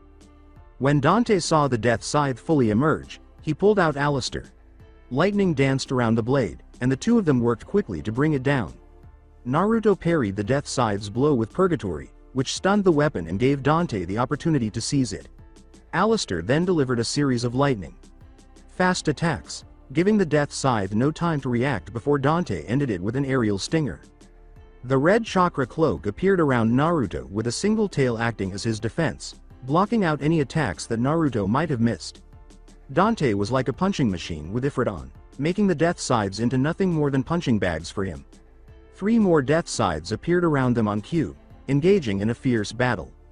"It belongs to me." Together, Naruto and Dante charged at the final death scythe, with Dante charging up Ifrit and Naruto spinning on his heel like a saw. Buzzsaw. Throttle 13. The death scythe gave voice to a death shriek and broke like glass as the 2 strikes connected. "I was prepared for that. After all, Dante had just taken his kill," Naruto yelled. With a blank expression on his face, Dante picked his ear. As if, with Ifrit, "I definitely completed it." "You," was abruptly cut off from Naruto's sentence by the ship vibrating. 3 cauldrons on the main mast and in each section of the ship were lit up with blue flames, and Naruto looked around to see that the ship was moving as it moved down a small waterfall, almost sending him tumbling to the ground. The two swords that had been blocking the entrance moved apart, opening the doorway, and Dante grinned. I guess we are on our way to the underworld now. Just as he was about to grab the door, he noticed a massive shadow pass over him. Upon witnessing the Griffin soar above them and towards the front of the ship, Naruto exclaimed, "Holy shit, it's that fucking bird again." The Griffin flapped its wings, causing the winds to put out the ship's flames and cause the two blades to block the door once more. Time to die, you insects. This is the end of the road for you. Dante scowled and uttered those words as Naruto prepared purgatory. That's not for you to decide, hurrah. This fight won't be like last time, be gone. Griffin unleashed a hail of lightning bolts from above at them.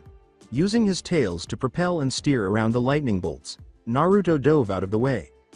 Dante neutralized the Griffin's attack by opening fire on it with the grenade gun, dealing significant damage. Nor did Naruto let up, shooting on high alert whenever he got the chance. Griffin struck Naruto with an energy wing. Before striking and propelling him into the air, the bright red bird uses a yellow lightning bolt to cling to him. Giving up the chance, the Griffin swung its wings and attacked Naruto. Fuck! Purgatory was used by Naruto to block the attack, but the force of it sent him flying into a side of the deck. Dante changed from the grenade gun back to ivory and ebony, demonstrating their rapid fire and unleashing a waterfall of flames. Naruto watched the Griffin soar overhead and gave a derogatory, "Shit, look." His hands were numb from the blow just now. Dante cried out, "You okay, kid?" while maintaining eye contact with the Griffin. "I'm fine." Scream. Griffin screams as he flies straight over the ship, lands in the space between the mizzen and main masts, and forces them to part. Like his death strike, Griffin conjured up a storm of lightning around himself. Dante laughed and grinned, "Bad idea, birdie," and Naruto grinned back, firing back at it like two trigger happy gun addicts. The Griffin let out a loud cry, "Air!" as a result of the damage it was suffering from the two of them as they attempted to flee their camp. Dante yelled, "Naruto!" and Naruto knew right away what he wanted. Before hurling himself at the Griffin, Naruto extended one of his tails for Dante to land on. As Dante approached Griffin, he substituted Ifrit for Almaster. Griffin, not wanting to take any chances, opened its mouth to fire a lightning bolt at Dante, but it was sealed shut by a red chakra tail that wrapped around it. "Not this time," Naruto grinned. From Ifrit came a red, fiery flame, ready to devour anything it touched. Dante left the Griffin at his mercy with a barrage of attacks akin to a Gatling gun. Dante used the Ifrit meteor technique to send the Griffin flying back to finish the attack. Hurrah! As it steadied itself in midair, the lightning surrounding its body grew dimmer. The Griffin was severely damaged by Dante's attacks, which is why it was yelling obscenities at them. With its final words, the Griffin took off, saying, "This is not over." Dante sneered at the bird as it flew away, "See you around, pretty bird." With a sigh of relief, Naruto said, "That was exhausting," as they eventually drove the bird away. He doubts that would be their final encounter with the bird, though.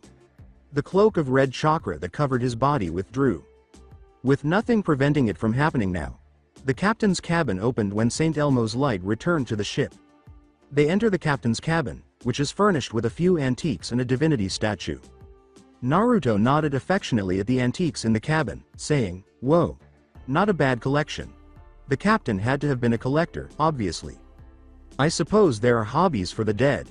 Dante, on the other hand, was focusing on a golden statue with a staff in its hand next to the globe on the right side of the cabin while Naruto was inspecting each antique in the cabin. Two snakes were coiled around the staff. Naruto's excited chattering drowned out Dante, who collected up the staff, but the ship trembled violently as soon as he did. Looking around in confusion, Naruto exclaimed, "What the hell is going on?" Dante seemed perplexed as well. Was there an impact on the ship? Swish? What the? A vent close to the floor on the side of the room containing the statue of divinity let water pour into the space. B.tch. That's when they realized what had happened. The ship is sinking. The moment the water level reached their neck, Dante yelled, "Hold your breath." They were quickly swallowed whole by the rising water levels in the cabin. When Naruto turned to see Dante pointing at the floor vent and swimming in its direction, he felt something touch him from behind. Naruto trailed closely behind him. Swarming through the vent, They made their way to the gun deck, which is the lower deck. In the water, 3 blades moved back and forth. Naruto appeared to be torn. How were they going to engage in combat underwater? In any case, despite knowing it was a fruitless endeavor, he nevertheless pulled out Limbo. Just as he was going to swim in their direction, Dante intervened.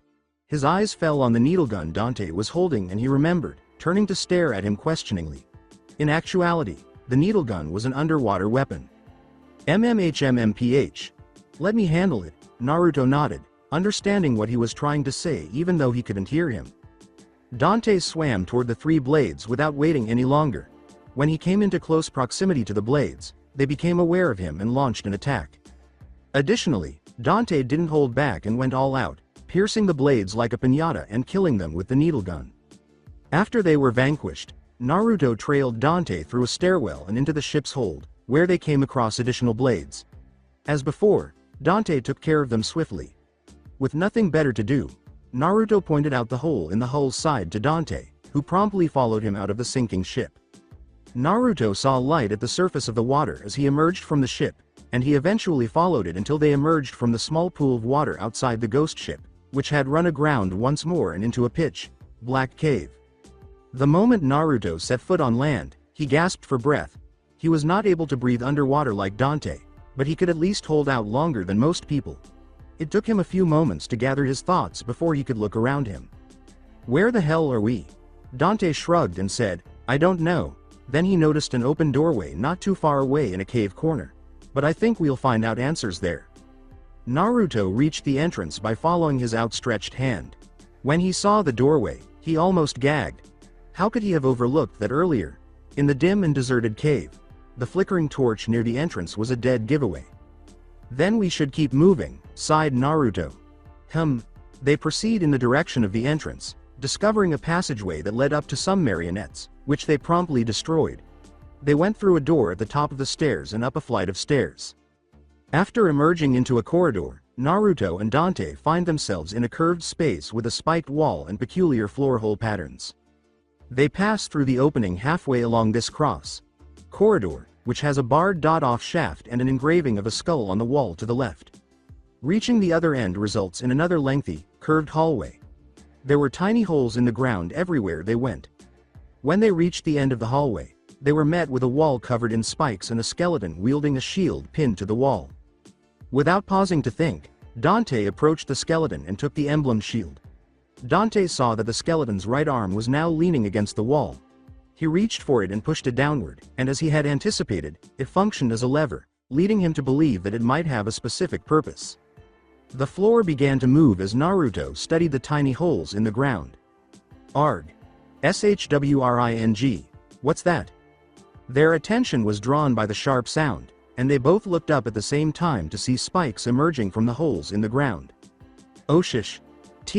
Naruto muttered as he quickly retreated to avoid getting his head pierced. The iron spike narrowly missed his head by a few inches, and his heart skipped a beat. He exclaimed, "It's a trap," as though it wasn't already clear. "Come on," Dante yelled, flinging the shield into his space storage as he dashed through the corridor, dodging the spikes. Naruto trailed close behind, imitating his every action. He was too close to being punched in the gut too many times. Going back to the hallway where they had previously observed the previously barred dot-off shaft that had now been opened, Dante enters a gazebo-like building in front of a picturesque waterfall via the elevator. That was near. Naruto exhaled a relieved breath. Without his lightning-fast reflexes, he would be on a spike at this very moment. Even the mere thought of it caused him to shudder. Dante laughed and grinned mockingly. "I know, right? I wouldn't want to see you skewered on a spike. Or on second thoughts, maybe I do." Naruto chose to ignore him entirely, gritting his teeth and wishing he could take that smile off his face. That small prank Dante pulled earlier is still fresh in his mind. He chose to wait it out. Retaliation is best served cold, as the saying goes. Dante cast a suspicious glance at Naruto's back and asked, "What, no comeback?" The child had never been one to take an insult lying down. Dante shrugged and smiled slightly as he followed behind, thinking that perhaps he was overanalyzing the situation. Dante had expected Naruto to swing purgatory at him once he was within arm's length of him. Dante slipped under the swing with ease. Purgatory was merely a diversion to give Naruto enough time to escape limbo, even though he had already anticipated that his swing would miss. Without thinking, Naruto aimed the muzzle towards Dante's face and squeezed the trigger. Whoosh! A loud gunshot rang out throughout the area, the bullet rapidly traveling in the direction of its target. With Dante within shooting distance, Naruto had a triumphant smile on his face. But then a wave of hopelessness overcame him when he noticed Dante grinning the same way. Time appeared to slow down as Dante used the flat side of Alistair, which had suddenly materialized in his hand, to deflect the bullet. Too slow. Stinger. Shit. When Naruto heard the technique's name, he instantly assumed a defensive posture. He could only defend against it because of their close proximity, but he would have preferred to dodge it if he had the choice. Dante swooped down on him so fast that he left behind afterimages of Alistair being held at knife point. Even though Naruto used Purgatory to block the attack, the force behind it still sent him flying backward. To slow down, Naruto stabbed Purgatory into the earth. When he looked up, he was met with the sight of a blade. He glanced past the longsword to the owner's arrogant expression. "You lost again. 37-0, TCH, Naruto got to his feet, reattached Purgatory to his back, and spoke. "One of these days, Dante." Dante gave him a sneer and moved toward the wall's crevice. "Just keep telling yourself that. Ha ha ha ha." Behind him, Naruto trailed silently, wearing a disgruntled expression. It hurt like a knife to be reminded of his ridiculous losing streak. "I promise." Occasionally, Dante's The Exit leads into a cliffside area where a death scythe was found and dispatched with great speed. Following their defeat of the death scythe, they descended the cliff and passed through a tunnel that led to a vertical section where they leapt up several ledges to reach an open doorway at the top. They went through the doorway and emerged into a large space crossed by a slender rope bridge. Naruto grinned at the serene scene, observing that they could almost see the sea from this side. For a demon castle, it sure has a nice view. The sea turned scarlet as the sun descended. He could almost forget they were in a demon castle right now, such was the view. After searching the vast area for nearly an hour, they finally located the exit door that led to a courtyard area with a stair and a door at its end. A sizable contingent of marionettes, assisted by fetishes, are also present in the courtyard. It took them a short while to complete them all. They then proceed to ascend a set of stairs in order to reach the top door. Beyond this is a room at an angle and then a door. Equipped circular room. As they abruptly left and headed back to the main courtyard, where they had first faced Griffin, Naruto exclaimed, "What the hell? Did we just go all around only to end up back here?" Dante could relate to Naruto's sense of shock. The first time he saw something similar, he was also like that. "I guess we just took a huge detour." With a look as though he had grown a second head, Naruto turned to face Dante. Huge was putting it mildly. All of that was probably preventable. Dante smirked and offered him a side view. "I know what you were thinking. But even if we had tried to follow this way before, the door wouldn't have opened." "Oh," Naruto sheepishly scratched his head. That was his thought process. However, being so simple to read made me feel awkward. "There's no need to be ashamed. I remember there being another door around here. We should get going." "All right," Naruto replied, nodding, and they set off again. And precisely as Dante had predicted, they discovered a corridor with a second door on the opposite side of the courtyard. Dante felt something there, so they decided to head to the covered passageway first. On either side of the main doorway, they discovered two glowing doors with shield motifs that Dante can use the emblem shield on. To unlock a door, he put it on one of the doors. They had a convoluted journey ahead of them from that point on. Following this route, they came upon Luminite, an object that Dante says can only be found growing in the underworld next to a heap of fetish parts at the beginning. Going through the door at the bottom of the stairs in this room and down a flight of stairs. They fought a few sin scythes that popped up as they ran through a long corridor with rotating floors and spikes sticking out of it every few minutes. Once through all the spikes, the corridor doubles back on itself, revealing a small platform protruding from the wall beneath which is visible a pool of weird purple fluid. If they tread on the fluid for an extended period of time, it will gradually deplete their energy.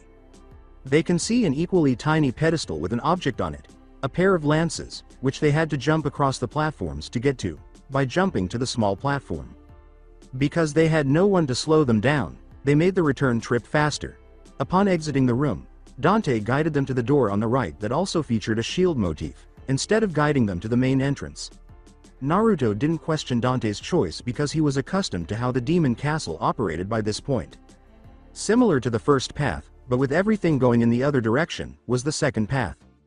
The first room is essentially the same, but this time there are only 2 sets of spikes and no enemies in the section with the rotating floor.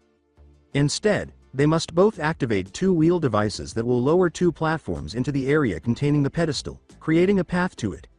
They had to keep hitting the devices as quickly as they could in order to activate it and lower the platform because of the moving floor. They are not timed once they are turned on. There is no damage floor on this path.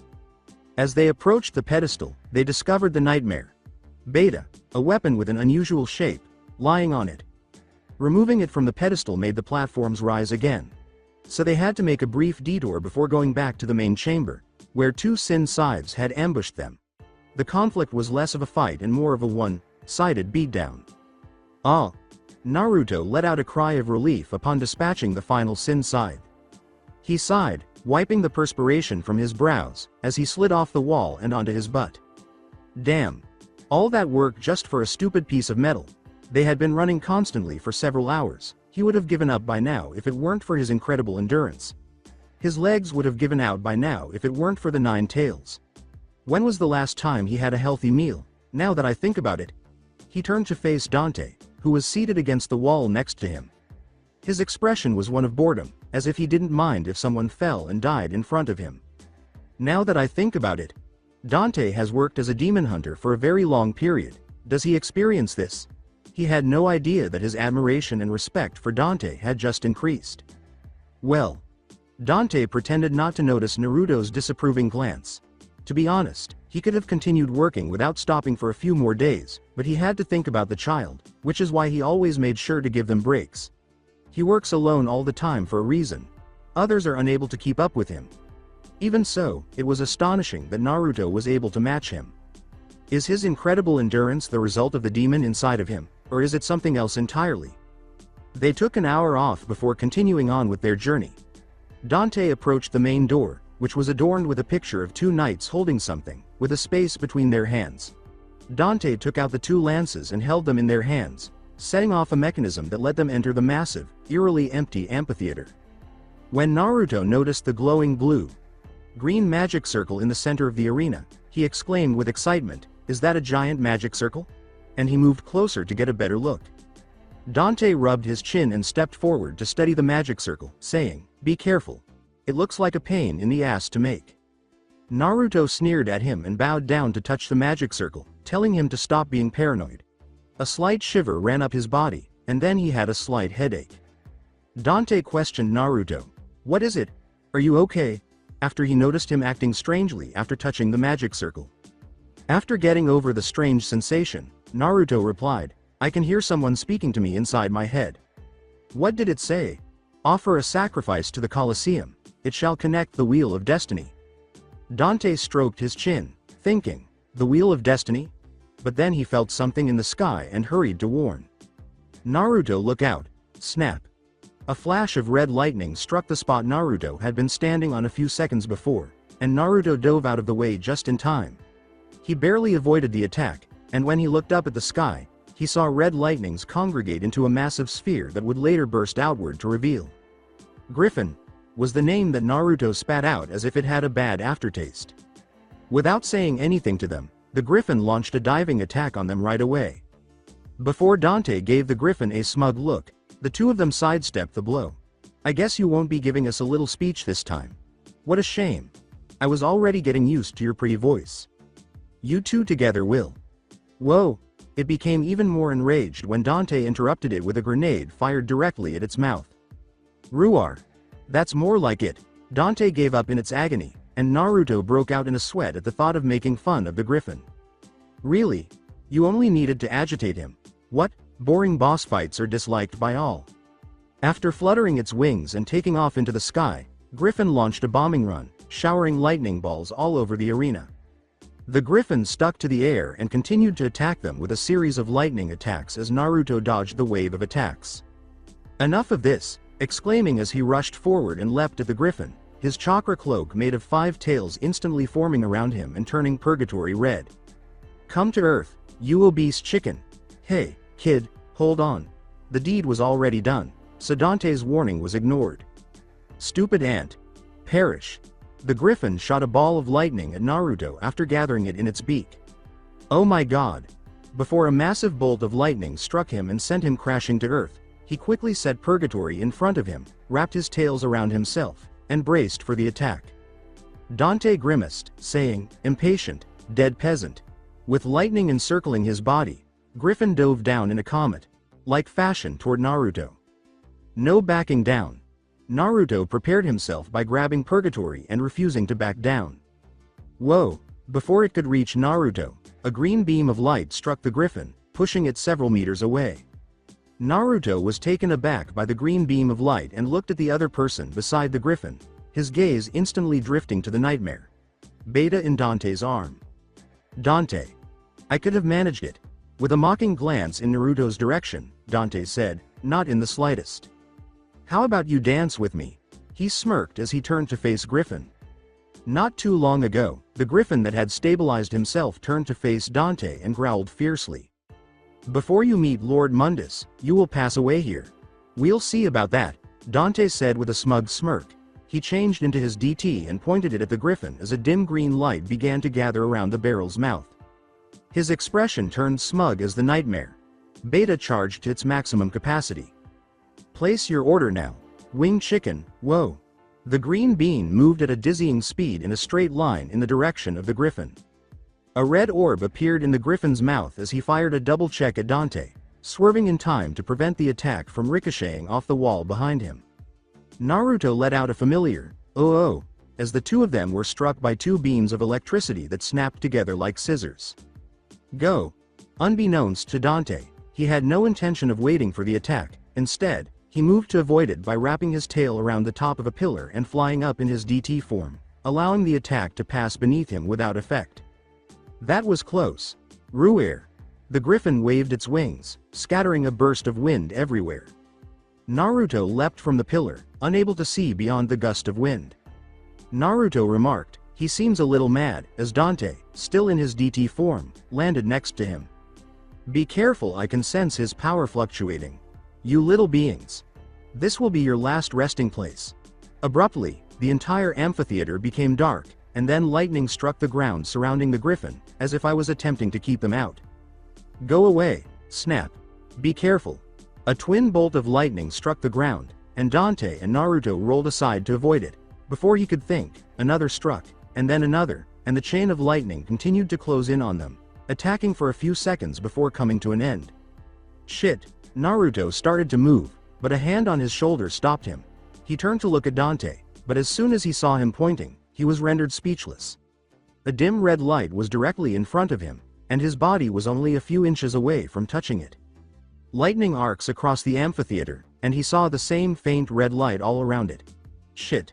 I nearly fell for it, trick, he said. Not so fast. The Griffin prepared to deliver another double check, but Dante shot it with the nightmare. Beta, causing it to evade and throw off its technique. Lol. You were absent. Not quite. With a massive red aura illuminating Purgatory, Naruto materialized above him. Overdrive swooped down on the Griffin's head, sending it hurtling towards the ground with a deafening shriek. Naruto descended headfirst from above the Griffin with Purgatory, his tails coiling around him and spinning like a drill, while Dante appeared underneath the Griffin and attacked with a magma drive, snapping its head back. The demon corkscrew by Five Tails, a tiny dust cloud blasted from the point of impact as Naruto smashed into the Griffin's rear, forcing it back down to the ground. The Griffin remained still on the ground, its left wing severed by Naruto's attack moments ago. Is it deceased? Even though Naruto posed the question, he didn't think it would be so simple. And precisely as he anticipated, the Griffin rose from the ground a short while later. Ruer. That insect cost is on you. You will both pass away. Like the previous time, another thunderstorm hit the arena, homing in on them, but this time it was easier to predict where it would land. After Dante returned to the grenade gun and began firing grenades at Griffin while Naruto used Limbo, the Griffin was forced to confront the bombardment head on, and after the talon was torn, it became defenseless and lost its strength. The bombardment continued for a short while before Dante and Naruto exchanged glances and nodded. Try to keep up, kid. Ruah. Once Dante pulled out Alistair, which arcs with lightning. A red orb appeared in its mouth and it shot a double check at the two of them, who dodged the attack, and the Griffin sneered at them as they ran towards it. Die, insolent creatures! Lightning bolts tore from the sky, pelting the entire arena as they came towards them. Oh shit! Naruto and Dante dodged one of the lightning bolts that came dangerously close to hitting him, but he managed to avoid it. That was nearly it. When they were in range of the Griffin, Naruto and Dante skidded to a stop, and Alistair turned blue, while Purgatory turned red. Cross got overdrive. Swish. The Griffin raised its talon to block the attack, but the overdrive cut through it before cutting through its body. The Griffin let out a loud, pain-filled screech before falling to the ground in the center of the magic circle. The two of them unleashed their attacks simultaneously. The overdrive overlapped with each other, forming an X.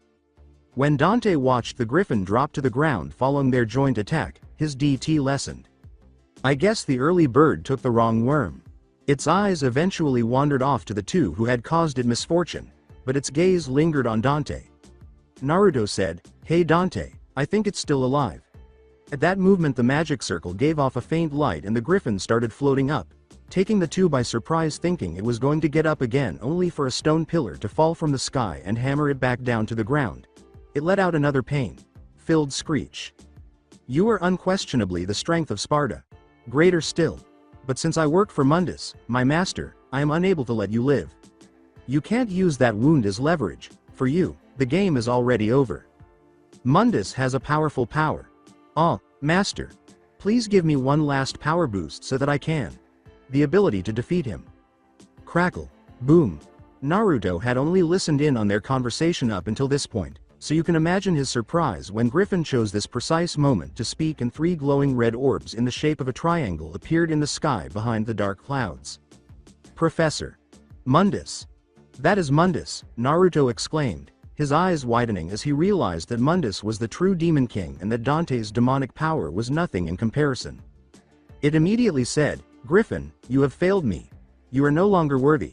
Then, disregarding the Griffin's plea, it unleashed a blast of purple lightning that reduced it to ashes. Mwahahahaha! Mundus laughed evilly and vanished from sight. "So that's the Mundus power," Naruto said, turning to face the Griffin's previous location. That three-eyed snap. A burst of yellow lightning struck the earth behind them, transforming into Trish, who approached them with a stunned expression. "You beat Griffin. Maybe it was a little too easy for you guys." Click the button. When Trish saw the two gun barrels that Limbo and Ebony had aimed at her, she pursed her lips. "You guys don't seem happy to see me. We would if you hadn't just bailed on us from the very beginning. Tell us, what are you hiding?" Ignoring the question, Trish turned to face Naruto, the young man who had defeated the Phantom and gone above and beyond her expectations. According to her investigation and analysis, the child appears to be possessed by a demon but does not appear to be possessed. Therefore, the demon must be sealed within his body. Purchase in order to endure that. Such customs had long since vanished into the sands of time. To make a demon talk less powerful, they are typically sealed in artifacts that took years to create and strengthen. There were even fewer, if any, human mediums. And she could sense that the child had a very strong demon sealed inside of him. Which raises the question of who was able to perform such a potent ritual. Trish ignored her inner monologue, flashing a tiny smile, and said, "I have been busy." Click. She looked at the other person with them when she heard the sound of a gun being corked. Dante gave her a serious look as his eyes locked onto hers. Hugh was obviously keeping an eye out for her. "You say that, but how can we be sure that you are not working for Mundus? Do you actually believe that I would bring you to this island to stop him if I was in servitude to him?" Dante seized the red amulet circling Naruto's neck, and the latter furrowed his brows in response. His mind kept returning to the three eyes he noticed in the sky. Mundus. His heinous ways make me sick. Killing even his own. Like they were nothing. He's the one who took the lives of my mother. My brother. I'm sure of it. My mother used to always tell me that my father was a man who fought for the weak. He had courage and a righteous heart. In the name of my father, I will kill Mundus, and if anyone stands in my way, no matter who they are, I will cut them down as well. Even though Naruto had heard this before, Dante's feelings towards him this time were entirely different. It's as though he won't stop until he fulfills his pledge. but Trish was hearing it for the first time, so she was taken aback by his remarks and was unable to respond. Something strange and unfathomable shook her. Unable to determine the reason, she retreated silently and vanished in a burst of yellow lightning. Dante didn't give a damn about her because he was determined to exact his revenge. But when he saw her go, Naruto scowled. She left. Let's see where this magic circle leads first, and we'll deal with her later. Naruto can only characterize the journey thus far as exhausting. He found it exciting at first because it was a completely new experience, but after they kept going around the castle, it started to feel more like they were in a dungeon or a maze. They've been moving and fighting non-stop since taking care of Griffin and moving down the pillar. Their recent encounter with the Plasma, a new demon, was rather close. The Plasma had two forms.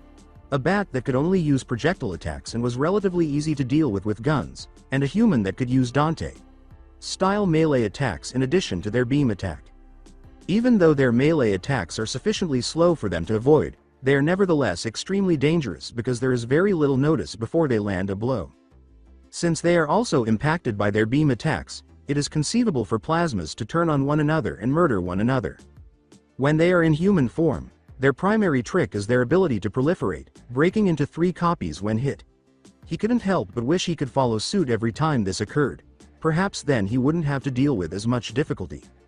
There was even a moment when they battled the Nightmare, a demonic machine that resembled a slim, powerful tank. Even though it was a very difficult battle, they prevailed in the manner that is typical. Even so, Naruto came dangerously close to death numerous times due to the demon's intricate attack patterns. He even once had to battle some demons that appeared like ghosts after being teleported to an evil dimension. Dante gave a deadpan, "Hey, stop zoning out," look to the child next to him, who was clearly not feeling well. Really, what's going through his mind? Naruto sighed with annoyance. We have been moving for a while now and we still haven't seen Mundus since then. All day, they have been fighting both old and new foes while climbing up and down the castle. Naruto let out a gasp of surprise as they entered a room. Naruto stammered as they discovered a biplane in a workshop at the end of the lengthy hallway. Is that a plane? The wooden framework held the plane straight as though it was being repaired. Dante circled the plane, whistling with fascination. So there was something like this down here? How did it manage to get down here? Naruto asked, turning to face Dante. Do you think it still works? Dante gave a shrug. No time to find out. Come on, there's still work to be done. After giving the biplane a once-over, Naruto decided to chase after Dante. They make their way back to the cathedral via the same route, and then they deftly cross the damaged bridge. Here we go. Dante raised the staff of Hermes as he approached the symbol at the far end of the platform. The symbol struck the staff, igniting a brilliant flash of light. This creates 2 entryways. The image of the Castellan's bedroom was shown in the portal on the right, but since they had already been there, they decided to bypass it and enter through the portal on the left. On the other side of the portal they leapt through, they materialized at the foot of the guard quarters. After emerging from the portal, Naruto looked around before turning to face Dante and inquiring, "Which part are we now?" "Don't ask me, because I don't seem to have a map or anything." "Well, it seems like you know where to go." Dante scoffed and went on, "Kids have instincts." Instincts. Oh. A lone marionette was in the room halfway up the tower, and Naruto gave his head a sheepish scratch before trailing Dante out of the room and up a spiral staircase. They took care of it right away and then ascended the spiral staircase to a door at the top. Behind the door was a study with a desk and bookshelves on either side, with 2 portals that resembled rectangular mirrors at the far end of the space. As they got closer, the left portal glowed, showing a full moon, while the right portal stayed dark. "I guess we are going through the left." Dante rolled his eyes and leapt through, saying, "It's not like we have a choice." Naruto sighed at Dante's decisiveness. "Act suspiciously. It could easily be a trap." Naruto paused to reflect before continuing.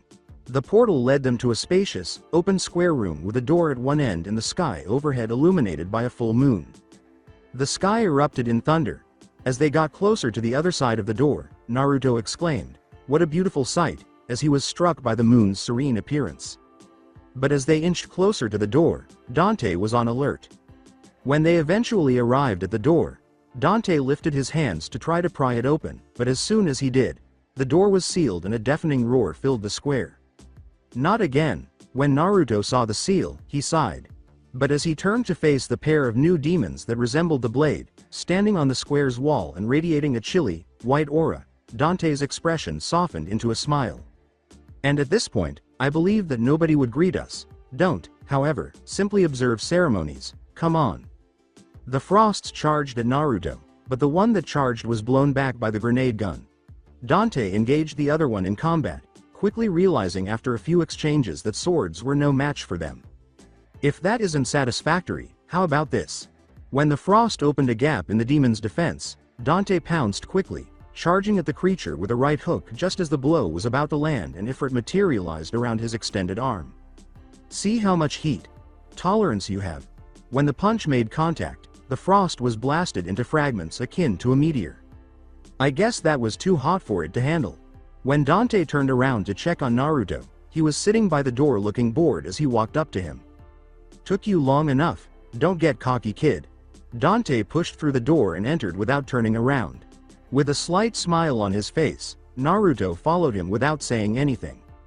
Had he not fired the grenade earlier, he would not have been able to outwit Dante and discover the Frost's weakness beforehand.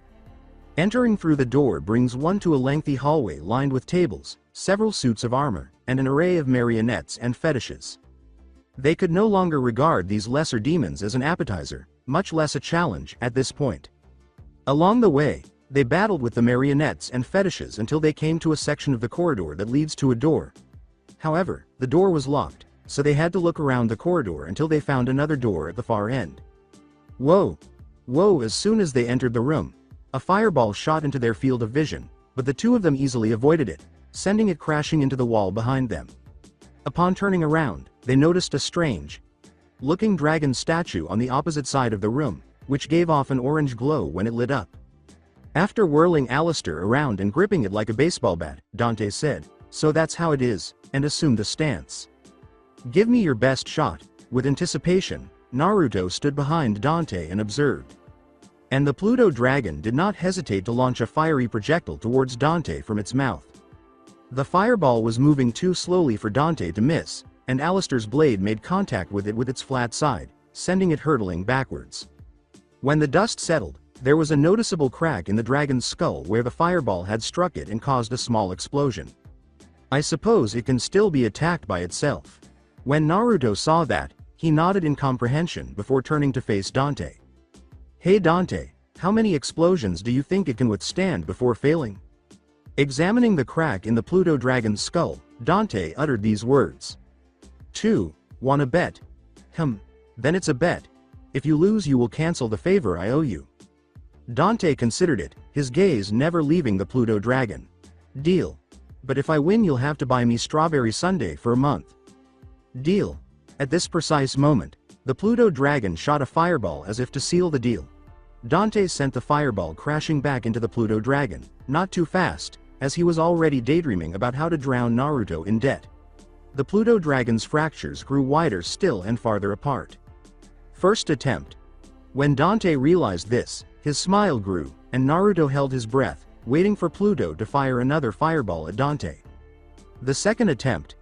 Dante fired the fireball back, just as before, but with greater vigor. The moment the Pluto dragon made contact with the fireball, it broke apart. Hateful after taking 2 hits, Naruto watched as the Pluto dragon crumbled into dust. Was it annihilated in 2 shots? However, how? He was about to delve deeper into his thoughts when he felt someone put an arm around his shoulders and turned to face Dante, who was grinning. I'll be in you care from now on Naruto.kun.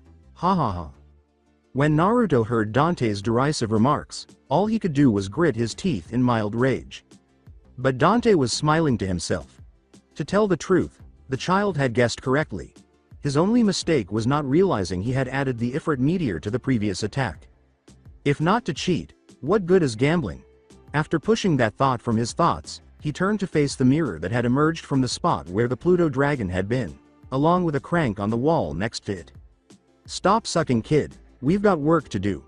Dante noticed another mirror above his head and turned the crank slowly to turn it, pausing only until it lined up with the ceiling mirror. The light fixture was mounted on the ceiling and aligned with a pedestal situated on the second story of the room containing Pluto's dragon. The quicksilver, a crucial object, crystallized in the pedestal. It had a spherical form and a glassy appearance. Just then, a flash of lightning appeared outside the window, revealing hovering, square-shaped platforms on the second floor. When the lightning stopped, the platforms vanished from view. So that's how it is. Dante appeared to be walking on air as he leapt from one invisible platform to the next, but every now and then a flash of lightning showed him what was underneath his feet. As Dante hurried to get to the quicksilver on the pedestal by navigating the invisible platforms, Naruto observed. Dante leapt down to land in front of Naruto after grabbing the quicksilver. Dante tossed a round, clear orb up and down in his hand and said, "Well, that was fun." "Yes, exactly." With a sneer, Naruto fixed his gaze on the quicksilver that Dante was holding. Here, when Dante noticed Naruto staring at the quicksilver, he threw it at him. "What?" When quicksilver was abruptly thrown at Naruto, he scrambled around until he was able to grab hold of it firmly. "Hey, why did you do that? What if it broke when it fell?" "It is irrelevant. You cling to it." Dante shrugged nonchalantly and turned to leave without turning around. Naruto muttered something under his breath and trailed in his wake. Following the corridor, they came to a door at its end, which they used quicksilver to unlock, revealing a large room behind the double doors. Clank, whoa. "Well, I'll pay the price." As they entered what appeared to be a throne room, Naruto exclaimed, "This is one magnificent throne room." "That's not all," Dante said, pointing to the roof.to floor window. Just then, a humanoid figure was visible standing next to the window as lightning flashed outside. With his broadsword raised and aimed silently at them, Nelo Angelo stood in front of the window facing them and unleashed a powerful burst of energy. Whoa! Nelo was surrounded by demonic power, and when it burst, a wind gust forced them to cover their faces. What the heck? Naruto dropped his hand and gave Nelo Angelo a blank stare as he stood there without his helmet on, exposing a human head beneath it. Virgil? He frowned in perplexity as he heard Dante gasp in shock next to him. Who in the world is that? He watched as Dante moved forward a few steps and then stopped some distance away from Nelo. So, you made it through our last fight. Here I was lamenting your passing. However, it seems a little disgusting to see you like this. Would I mind putting you to sleep? Before Naruto could ask questions, Nelo let out a ferocious roar that sent a violent gust of wind blowing everything back, even though he didn't understand a word Dante was saying. Ah. Oh. When Naruto made contact with the gust, he slid back. Nelo's sword had a blue aura around it as he slashed horizontally at Naruto. Act. Clap. With his five-tailed Kyuubi cloak activated, Naruto was able to block the hit with Purgatory, but his arms trembled as he felt the full force of the attack. He was grateful that he had released the Kyuubi chakra first, as he wouldn't have been able to resist the attack, much less block it. Go. Nelo blocked the blow that sent sparks flying everywhere as Naruto rolled out of the way and Dante entered with a stinger from behind. Dante grinned mockingly, not at all shocked that his attack was thwarted. Not too bad, however, I'm just now getting started. Dante's transformation into his demon form was accompanied by a demonic aura. Fresh from his recuperation, Naruto raced to Nelo with Purgatory in hand to help Dante. Both of their blades connected with each other to create sparks, and they launched a vicious attack on Nelo. Clank, clang, clang. Their swords engaged in a combat of attrition, cutting through the atmosphere in a breathtaking display of movement and pattern. The fight was not like the others in that neither side held back in this encounter. Nelo swung wide at Naruto, who dodged it and performed a high kick, but Nelo retreated to avoid the blow. Just as the attack appeared to be about to connect, a summoned sword blocked it, and then Dante forced Alistair back, causing him to appear behind him and perform a few more shots. The fact that Nelo was able to use the summoned swords didn't seem surprising to Dante. In fact, he seemed to have expected it. Nelo forced Naruto to teleport around in order to avoid them, so he teleported out of the way just in time to see Naruto crash down on his previous position with a helm breaker. However, he didn't stop there as his chakra tails charged. Once more Nelo teleported away, but this time he materialized directly in front of Dante, who had been waiting, and that's when he realized that Tails wasn't moving in a random manner, but rather were pushing him in the direction of Dante's position in the middle.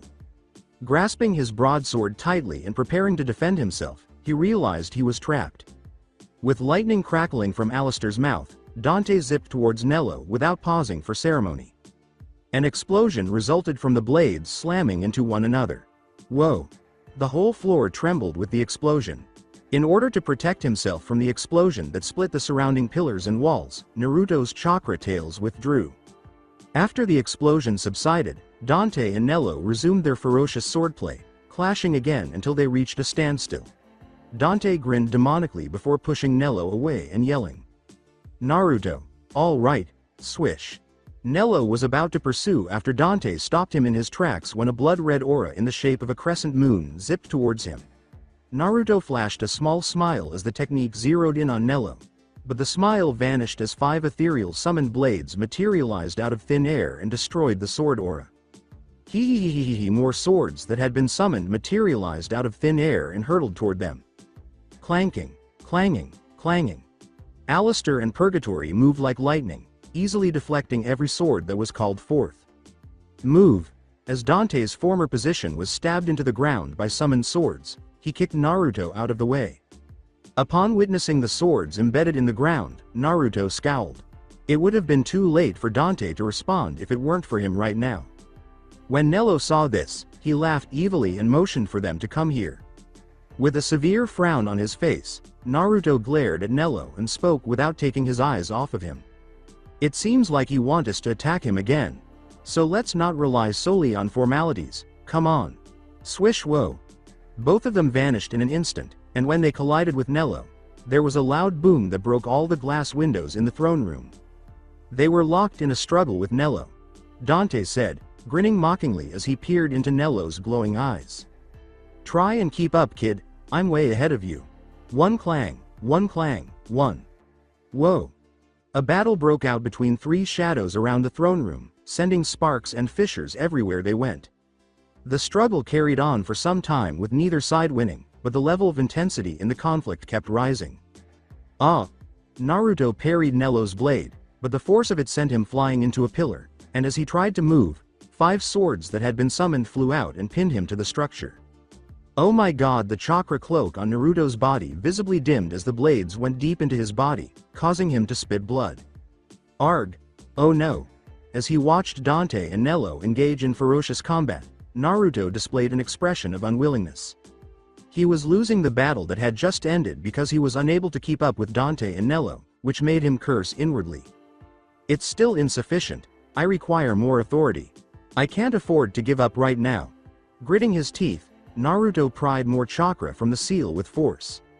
Please. 2 more tails slowly grew out of his cloak, and red chakra spilled out of the seal on his stomach, causing the cloak to bubble like boiling water. The boiling cloak melted the swords he had summoned, healing the wounds they had caused swiftly. His eyes darkened and the cloak took on a deeper, thicker shade of red. A sudden burst of demonic aura surrounded Dante, who had just finished another battle with Nelo, and he turned to see Naruto hunched over near a pillar, 2 new bubbling tails growing out of his cloak. "Naruto?" Dante sensed Naruto's abrupt rise in strength, and a sense of pride welled up within him. Nelo, who had also sensed the demonic aura, spun around to face Naruto, who had gained sudden strength and was getting ready to use his summoned swords to attack. But in the space of a single blink, Naruto vanished, and Nelo blinked back, bringing up his broadsword to parry a downward slash from the seemingly out of nowhere Naruto. The clash caused a tremendous gust of wind to break, and fissures to open up beneath Nelo's feet. After a few more seconds, Nero let out a loud roar that forced Naruto to retreat, forcing him to play passive defense. Naruto launched into an offensive right away, giving Nelo no chance to respond. After landing not too far away, Naruto scowled. "Sorry, it's still insufficient, press." He was startled out of his reverie by a hand on his shoulder and turned to see Dante, a small smile on his demonic face. "Not a horrible child. You succeeded at last." "Yeah, but it's still not enough." Dante shrugged and looked back at Nelo, saying, "But it's still progress. I still have to put my dear older brother back to sleep." "Brother?"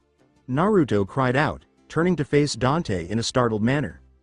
"You didn't tell me you had a brother. Since I believed he had passed away, I suppose I was in error. Mundus had to have discovered him in some way and taken action against him. I wasn't positive at first, but after witnessing his response to my amulet during our most recent battle, I was. My elder twin brother Virgil is the demon in front of us. Now all I want is to help him find peace. Naruto said, then we better do it quick. After wiping the frown off his face with a serious expression. I have already grown weary of listening to that demonic laughter. You and I both. Naruto gave Nelo another glance before responding with a confident smile. Hey, screw your face, it's time for the second round. Within the castle, somewhere in one section of the library, Trish was standing in front of a bookcase looking for information about human vessels and demon seals. Contracts with demon. As she was about to reach for a book, the entire library shook and books fell to the floor. Whoa, what in the world is happening? Whoa, erg. Naruto and Dante were sent flying backwards by the explosion, but they caught themselves and their swords dug into the earth, making a fissure in the earth before stopping. With cracks all over his body and a menacing aura, Nelo was gripping his head in agony when Naruto looked up at him. Pants. What time is it now? With a serious expression on his face, Dante stood back up and locked eyes with Nelo, who was radiating a strong demonic aura. He then tightened his grip on Alistair. It appears that he has already gone too far. This ought to be the last conflict. Time is of the essence. With a serious expression on his face, Naruto said, I don't think I can last much longer either. This supposed final battle shouldn't be any lesser with the amount of demonic power Nelo was emitting. The fight up until now had been very tough. Time is of the essence. Let's put an end to him. Okay. Whoa. Clanking clang. With those words, the two of them began a never-ending battle with Nelo throughout the entire room, occasionally leaving slash marks on the walls and pillars. The collision of their power sent tremors through the entire space. Nelo slashed wide, but Dante sidestepped it and launched a million stab attack, with the phantom blades encircling Nelo moving swiftly to block each and every one of the stabs. Naruto moved to attack after emerging behind Nelo, but a ghostly blade stopped his sneak attack before it could reach him. Shit. Don't move so quickly. When Nelo turned to face Naruto, he vanished from view, and Dante arrived at his previous spot with an explosion that released Ifrit's inferno, engulfing him in a 3-meter radius. In order to escape Ifrit's attack's range, Naruto also leapt back. Dante grinned as he glanced up at Nelo, who was standing quite a distance away from him. You fell for it. Nelo stared at him bewildered for a moment until a loud noise caught his attention. Turning around, he saw Alistair slash across his chest, leaving a deep gash that made him stumble back. The fissure in his body grew even wider as Nelo put his hand over the wound on his chest and felt blue, ethereal energy seeping out of the large wound. Swish like a boomerang, Alistair landed back in Dante's hands. Naruto. On it. Nelo spun around to see Naruto and Dante charging at him from the other direction, their swords fully charged with chakras and demonic power. Nelo lifted his broadsword to defend himself, but it was too late. His broken body was unable to keep up, so all he could do was watch helplessly as Naruto and Dante moved toward him like the Grim Reaper. As their swords approached, time slowed down, but just before the blades touched, time started up again. Swish clanking clang with their backs to Nelo, Naruto and Dante slash him simultaneously before slipping to a halt a short distance away. A brief moment of silence was followed by a tiny explosion that sent out a tiny wind gust. His body cracked until the cracks covered his entire body. Nelo stepped backward and put his hands on the X mark on his fractured armor, but this time he began to cry out in agony as an ethereal blue aura engulfed him. Nelo grabbed his head and he slowly floated up into the air, roaring loudly enough to fill the entire room before vanishing in a flash that made them cover their faces from the blinding light. Phew! It's finally over, Naruto exclaimed as he collapsed onto his butt and the chakra cloak vanished. His face displayed a look of exhaustion as he lay there on the ground, gasping for air like a starving animal. The battle that had just ended had sapped every last bit of energy from him, and it was unlikely that he would be able to extract the chakra cloak with the 9 tails anytime soon. Additionally, Dante's demonic form vanished, revealing a scowling Dante who moved to a red amulet that lay in the ground. Dante? Naruto cast a melancholic glance at Dante's back. As Dante picked up the amulet and ran a hand over it, a memory suddenly sprang to mind. Virgil, Dante, Happy birthday. Dante scowled deeply and clenched his hold on the amulet. He thought, I'll exact revenge on you, Virgil. He watched as the amulet moved out of his hand and floated up in the air, seemingly drawn by an invisible force. The amulet around Dante's neck cut itself loose before floating up to Virgil's amulet. The amulet shivered in his hand, jolting him out of his reverie. With a slight frown, Dante observed the amulets, knowing full well what was about to happen. With a flash of light, the two half-amulets circled each other and combined to form a perfect amulet. Before Naruto's fascination could fade, a force edge materialized in front of Dante, floating midair, as he watched in fascination from his position on the ground as the perfect amulet slowly floated into his palm. Curious, Dante reached for the blade, only to have it flash brightly when it made contact. The demonic sword that materialized in place of force edge caused Naruto to exclaim, "Oh my God!" It was encircled by a blood-red aura and occasionally had red and black lightning arching across it. The devil arm, Sparda.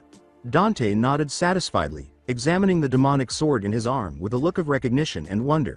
He gave it a few test swings. That's the real deal, now. He recalled that in his previous attempt to inherit their father's power, Virgil had sought to obtain this sword. A tiny smile spread across his face as he turned to face Naruto, who was staring at him in disbelief. "Why is that look on you?" Naruto asked after pausing for a moment. "Dante, are you alright? Never better? Be you?" Naruto didn't have time to ask another question before Dante interrupted. "You did fantastic, young one. Perhaps bringing you here wasn't such a bad idea after all." Dante laughed lightly, dismissing his worries, then he turned to face the dark sky outside the window. "But it will all be over soon." Meanwhile, Trish stood before a gigantic statue in a massive hall surrounded by pillars on all sides.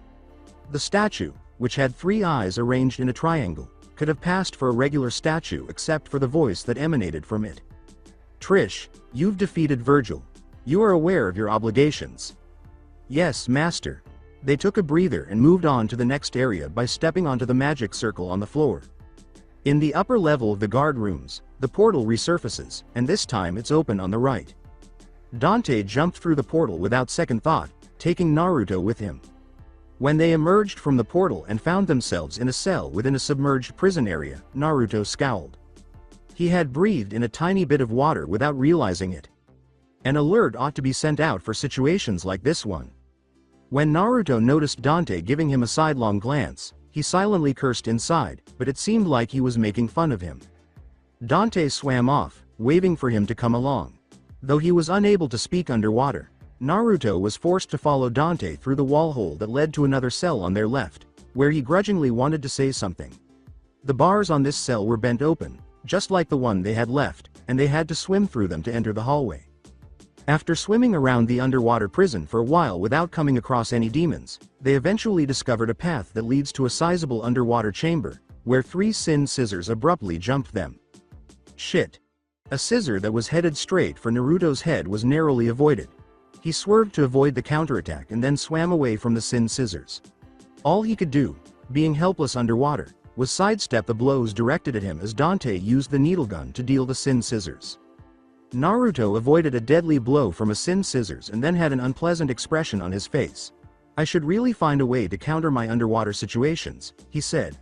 After realizing that its intended target had been missed, the sin scissors moved in for a second attack, but Dante stopped it cold with a needle gun to the head.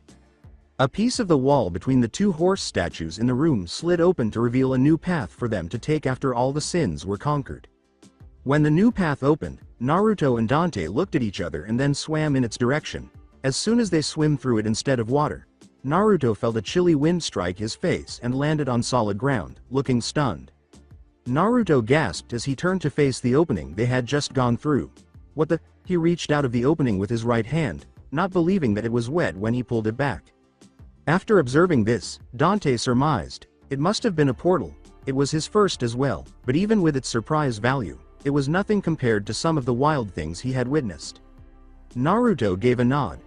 This was not the most shocking thing he had seen all day, after all. It appeared that this demon castle was determined to destroy his ability to think clearly. "Come on. There's a door ahead." They appeared inside a castle tower equipped with a wheel device after passing through the door at the end of the short path. The wall at the room's end. Is it me, or does this castle look familiar? Looks like we are back in the castle, or maybe alternate version of the castle. Naruto turned to face Dante, who was wearing a casual expression, and said, "You don't seem surprised." "Of course. You'll witness a lot of things when you've been in this line of work for as long as I have." After all, he was accustomed to this kind of thing since the demons frequently pulled him into an alternate dimension when he was a teenager. "Is that so? Alright, let's not dwindle." Dante advanced to the other end of the room and started a vicious, lethal combo with Alistair on the wheel device. The wheel device's symbols illuminate one after the other. Water appeared out of nowhere and filled the room, flooding the tower from floor to ceiling as the final symbol on the wheel lit up. Water once more. When Naruto discovered he was underwater for the second time without warning, he almost lost it. But Dante was ignoring him because he thought there was someone at the top of the structure. When they had first entered the building, he had sensed it, but he had disregarded it. But now there was more of a presence. Dante swam rapidly to the ceiling in the direction of the source, not wasting any time. Dante advanced to the other end of the room and started a vicious, lethal combo with Alistair on the wheel device. The wheel device's symbols illuminate one after the other. Water appeared out of nowhere and filled the room, flooding the tower from floor to ceiling as the final symbol on the wheel lit up.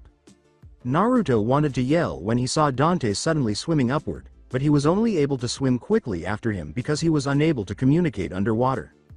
Naruto yelled, "Slow down, you crazy bastard," at Dante, who was in front of him. Regardless of his swimming prowess, he was unable to bridge the distance between them. He had only ascended halfway up the tower when, without warning, the water vanished, sending him hurtling through the air. Oh shish. When Naruto began to slowly descend back to the ground, his heart skipped a beat, but he was able to save himself thanks to his quick thinking. He grabbed onto the railing on the last floor and pulled himself over it. Shit. I promised to kill Dante if he pulls off any more of those antics. Gritting his teeth, Naruto glared at Dante's back of the head, ready to shoot it. But his wrath was quenched when he noticed the golden egg on the pedestal. Naruto looked at the philosopher's egg and stammered, "Wait, is that a golden egg? There's a proverb that states that you are guaranteed a golden egg for life." He grinned broadly as he looked expectantly at Dante's back while considering this. "Dante, perhaps we could." When he started to say, "No, we are not going to sell it," Dante cut him off with a deadpan expression before he could finish. It's frightening how the child's mind functions when it comes to money.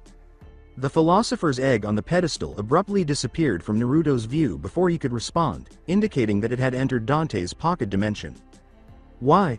At that point, Dante almost gave himself a forehead slap. "It feels like I raised a money grubber," he said, fighting the impulse to rip him a new one. "Because we most likely won't be able to take the egg with us when we leave this place. What's the point, then?" Naruto let out a defeated sigh. He had guessed it all along, but he still didn't want to give up the golden egg. "It's not like demons really do anything for free, is it? And here I thought this one was gonna be different." When Dante saw the long face Naruto was wearing, he grinned, because he could hardly blame him. After all, he had had the same thought when he was younger. "It's not that you can't take anything, it's just a matter of what you are taking," he discovered, which is an important detail. Despite his strong desire to speak, he knew that doing so would only lead to more problems. He couldn't help but wonder what other lessons the lady had taught him in private. Keeping that in mind, he made the decision to remain silent. "Stop thinking about it. Who knows, maybe your luck will hold." Naruto sighed once more in response to Dante's remark, but then he suddenly realized something crucial and turned to face Dante. "By the way, Dante, what kind of sword materialized when the Force Edge and those two amulets came together?" "You refer to this sword, correct?" Dante questioned as the demon sword Sparda materialized in his grasp. Naruto was astounded by the sword's demonic appearance and its immense power upon closer inspection. While Force Edge's blade is replaced with a spine-like structure attached to two curved blades via an organic-looking substance, Devil Sword Sparda retains its grip and crossguard from Force Edge. The spike on the skulls is split in half, with the more elaborate, forward half forming a small blade that curves around the bottom of Sparda's blade. Together, the blades form one long blade, with a large glowing red gem-like object in the center of the top portion and two significantly smaller gems on the other side, glowing orange and pink. Grinning, Dante spun the Sparda around and said, "This ancient object is mine, my old man's. It is believed to contain the power of Sparda himself and was once used to divide the worlds of humans and demons. The very strength of Sparda was said to be the most powerful demon ever created, rivaling the demon king Mundus in power. If this sword contains even a portion of that power, then just how powerful will the sword itself be?" Naruto exclaimed, shocked. This was based on what Dante had previously told him. Dante grinned slightly and nodded. "Yeah. I met you in that alley not long after I stopped a crazy guy from stealing the same power." Naruto grinned warmly as he was reminded of that night, the night when everything in his world improved. "I guess it must be fate we met then." Unbeknownst to Naruto, Dante was grinning slightly as he put Sparda back in his pocket dimension and shrugged. "Yeah, you can say that. All right, enough of that." He reminded Naruto, "We still have work to do," before he leapt over the railing and onto the floor below. Without wasting any time, Naruto leapt after him as well, and by the time he landed, Dante had already entered through the door, which was where Naruto had previously appeared in the courtyard with the fountain. This is the fountain courtyard. The fountain courtyard is mirrored and transformed, much like the tall tower. Although it was dark, the courtyard was only dimly lit by the torches atop the pillars. The wheel devices on the walls and the restraining circles on the floor left little doubt as to what is waiting for them here, and the fountain had vanished. "I don't like this," Naruto said, glaring at the magic circle on the ground as Dante stood a few steps in front of him. Since the nightmare was the only demon to date that could be regarded as a challenge, Dante shook his head and walked up to the device in the alcove where the lion statue had previously been placed. However, despite his words, he had an excited smile on his face, and after reading the words written on the alcove, he realized that this was where the philosopher's egg was supposed to go. Dante said, "Sorry, kid," and then he placed the philosopher's egg in the alcove and watched as it began to slowly heat up. A gentle sloshing sound reverberated throughout the courtyard after a short while. With a fixed gaze, Naruto turned to face the small magic circle that had materialized in the center of the courtyard and said, "So it begins." The nightmare was slowly emerging from the magic circle. "I don't need you to tell me that." Naruto tightened his hold on the handle of purgatory as he watched in horror as the nightmare took shape. As soon as the nightmare fully materialized, chaos broke out. Since Naruto was still healing from his demonic chakra, he was unable to use his cloak form and had to rely on quick reflexes and quick thinking to avoid the nightmare's lethal attack while simultaneously attacking. Dante, on the other hand, had no trouble defeating the nightmare in a 1-on-1 fight, much less a 2-on-1. It was only after a protracted battle that they were able to vanquish the nightmare. The fight took a great toll on him since he could not use his demonic chakra at the moment. Purgatory and Alistair dumped out combo after combo. The two weapons were like meat grinders. Dante used the grenade launcher occasionally to attack the nightmare whenever it exposed its core.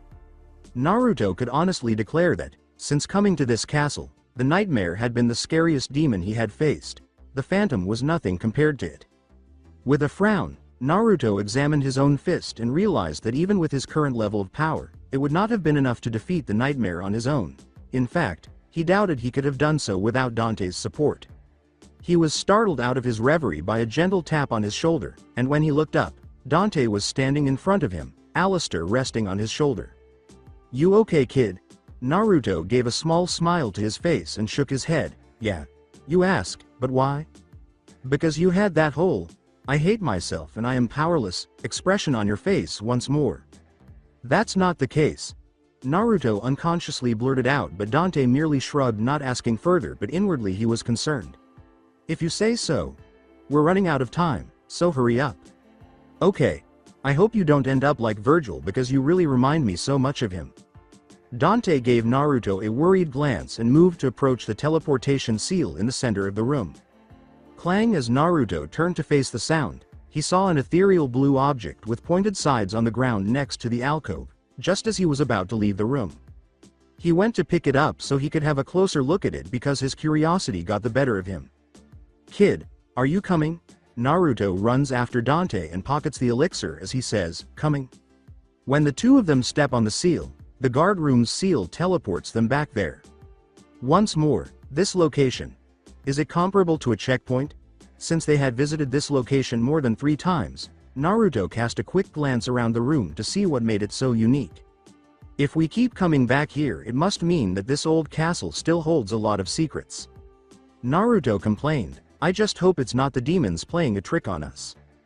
Believe me, they're not that smart, Dante chuckled and proceeded to the guardroom door, perplexing Naruto along the way. Should we not pass through one of these portals? Dante said, not at all, without looking away. And why does that stand the way it does? Since the portals remain unchanged. Since Naruto was still learning the ins and outs of demon hunting, Dante clarified why they were still showing the same images. After hearing Dante's explanation, Naruto turned to face the portals behind him and noticed that the last two places the two of them had visited were still displayed. With a dejected shake of his head, Naruto said, sure enough, they're still the same. Looks like we'll have to find another way out of here. He then started to chase after Dante. After going through the door and heading downstairs, they hurried to the bottom floor where a teleportation circle was located. Naruto and Dante stepped onto the circle and used it to leave the guard tower. When Naruto's vision returned, they reappeared in another teleportation circle, this time in the Castellan's bedroom, where he saw Dante standing in front of a mirror. What is it? As he approached the mirror, Naruto inquired, and as he got within a meter's distance, the mirror began to give off a spooky vibe. After going through the door and heading downstairs, they hurried to the bottom floor where a teleportation circle was located. Naruto and Dante stepped onto the circle and used it to leave the guard tower. When Naruto's vision returned, they reappeared in another teleportation circle, this time in the Castellan's bedroom, where he saw Dante standing in front of a mirror. Dante gave Naruto a questioning glance and then noticed something glowing in his pocket. Kid, what's in your pocket? This, huh? It fell out of the alcove after the nightmare died, Naruto said, pulling out the elixir that had fallen from the alcove and holding it out for Dante to see. So that's why the mirror reacted. Dante's expression changed to one of realization as he simultaneously heard Naruto's explanation and saw the glowing elixir. But even so, where is this location? The Castellan's bedroom was almost exactly the same in the mirror world, with the exception of the balcony door being wide open and there being no door leading into the bedroom, Naruto inquired, looking around in shock. Before elaborating, Dante took a moment to survey the Castellan's bedroom for any alterations. It's a world that the devils made. They walk among humans using it. A dimension that mirrors. Shocked, Naruto repeated the sentence before having an epiphany and turning to face Dante with a deadpan expression. What? I hope you are not calling it that just because we entered through a mirror. Obviously not. Dante rolled his eyes and scoffed. What do you take me for? Now hurry up unless you want to spend the rest of your life here. He then moved towards the balcony. Not unless there is ramen in the demon world. Then, no thank you. Naruto shook his head and walked slowly out of the bedroom. They leapt down into the courtyard and saw an eight-sided stone sitting on a pedestal in the center of it. The stone didn't look particularly special and could have passed for anything commonplace if it weren't for the weak aura that surrounded it. What's that about? Dante trailed closely behind, closely examining his surroundings, but Naruto was captivated by the ancient symbols drawn on the sides of the object. It looks like an eight-sided dice, he marveled as he walked towards the pedestal to get a better look at the octagon-shaped object. There, kid, use caution. It might be a trap, Dante yelled as soon as he noticed Naruto reaching for the object. Naruto scoffed at Dante's warning and then took the Philosopher's Stone, ignoring it entirely. He then turned back to Dante, asking, while holding the stone up in his hand. It's been a trap for how long? Dante was about to chastise the insane teenager in front of him for his actions when he abruptly saw Naruto's rapidly expanding shadow and yelled. Get out of my way, little one.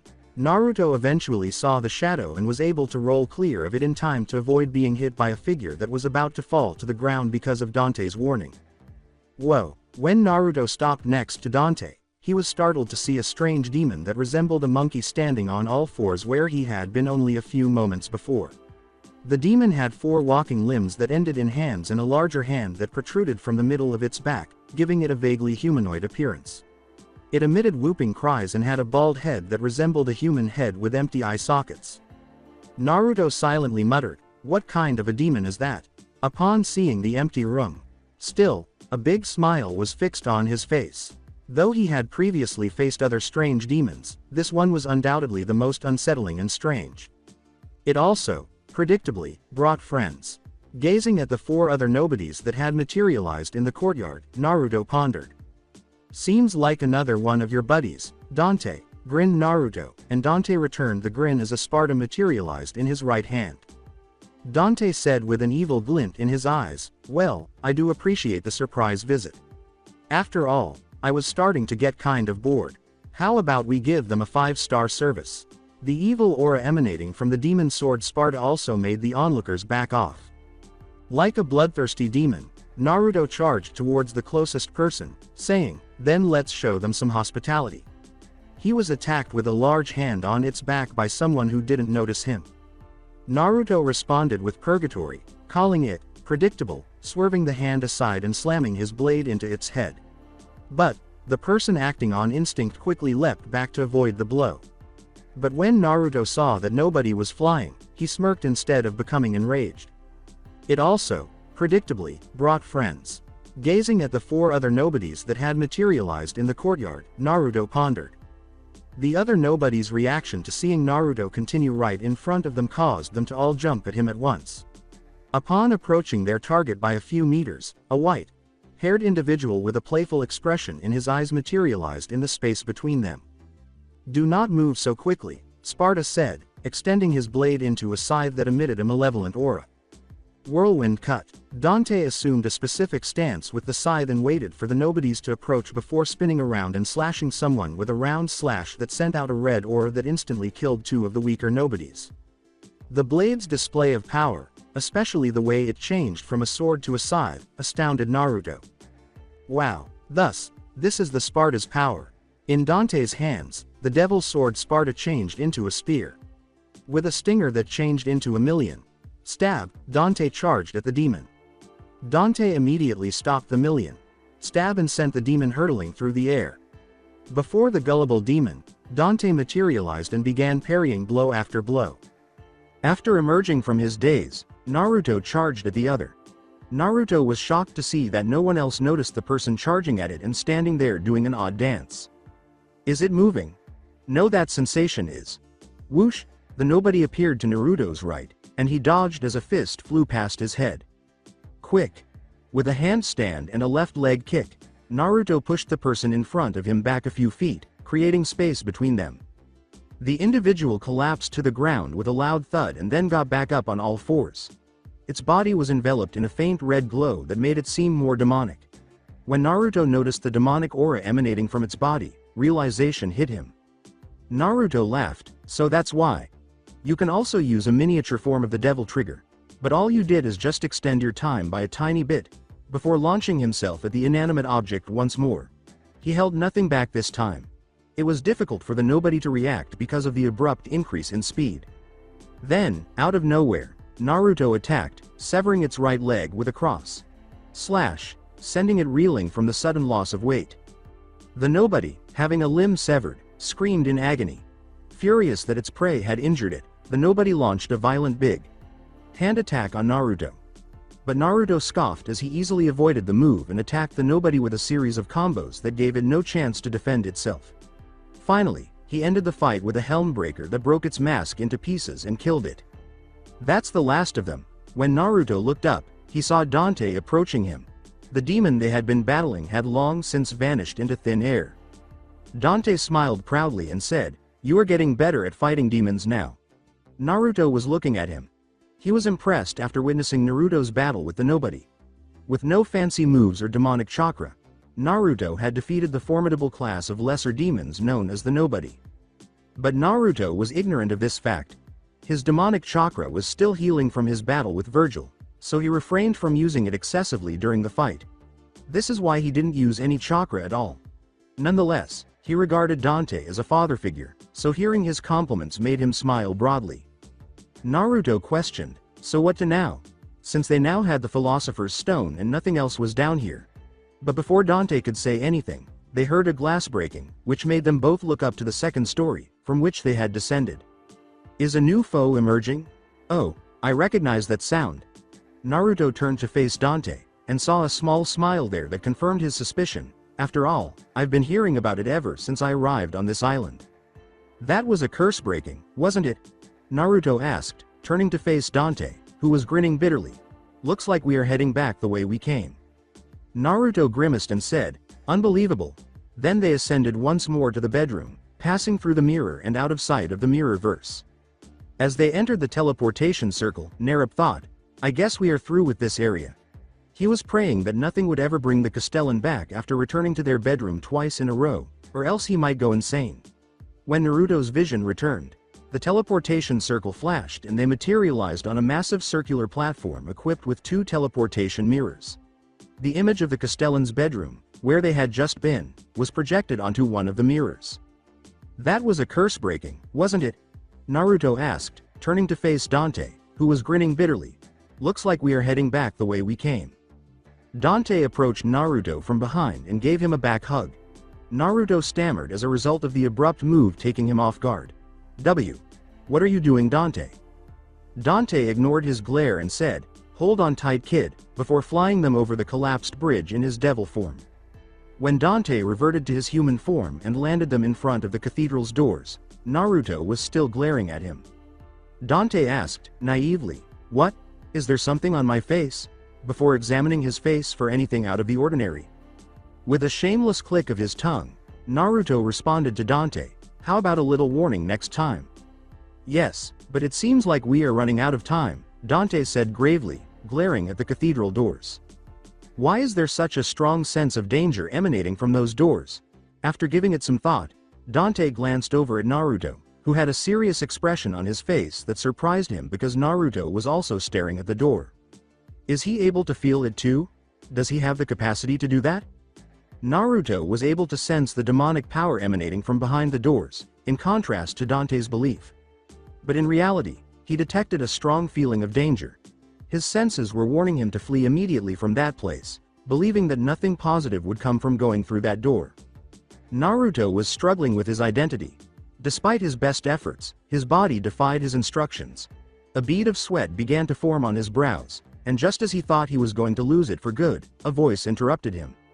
Seeing Naruto's trembling hands, Dante said, "You know you can stay here if you want to. It will only get tougher from here." "No," Naruto said, dismissing Dante's suggestion with a sly smile.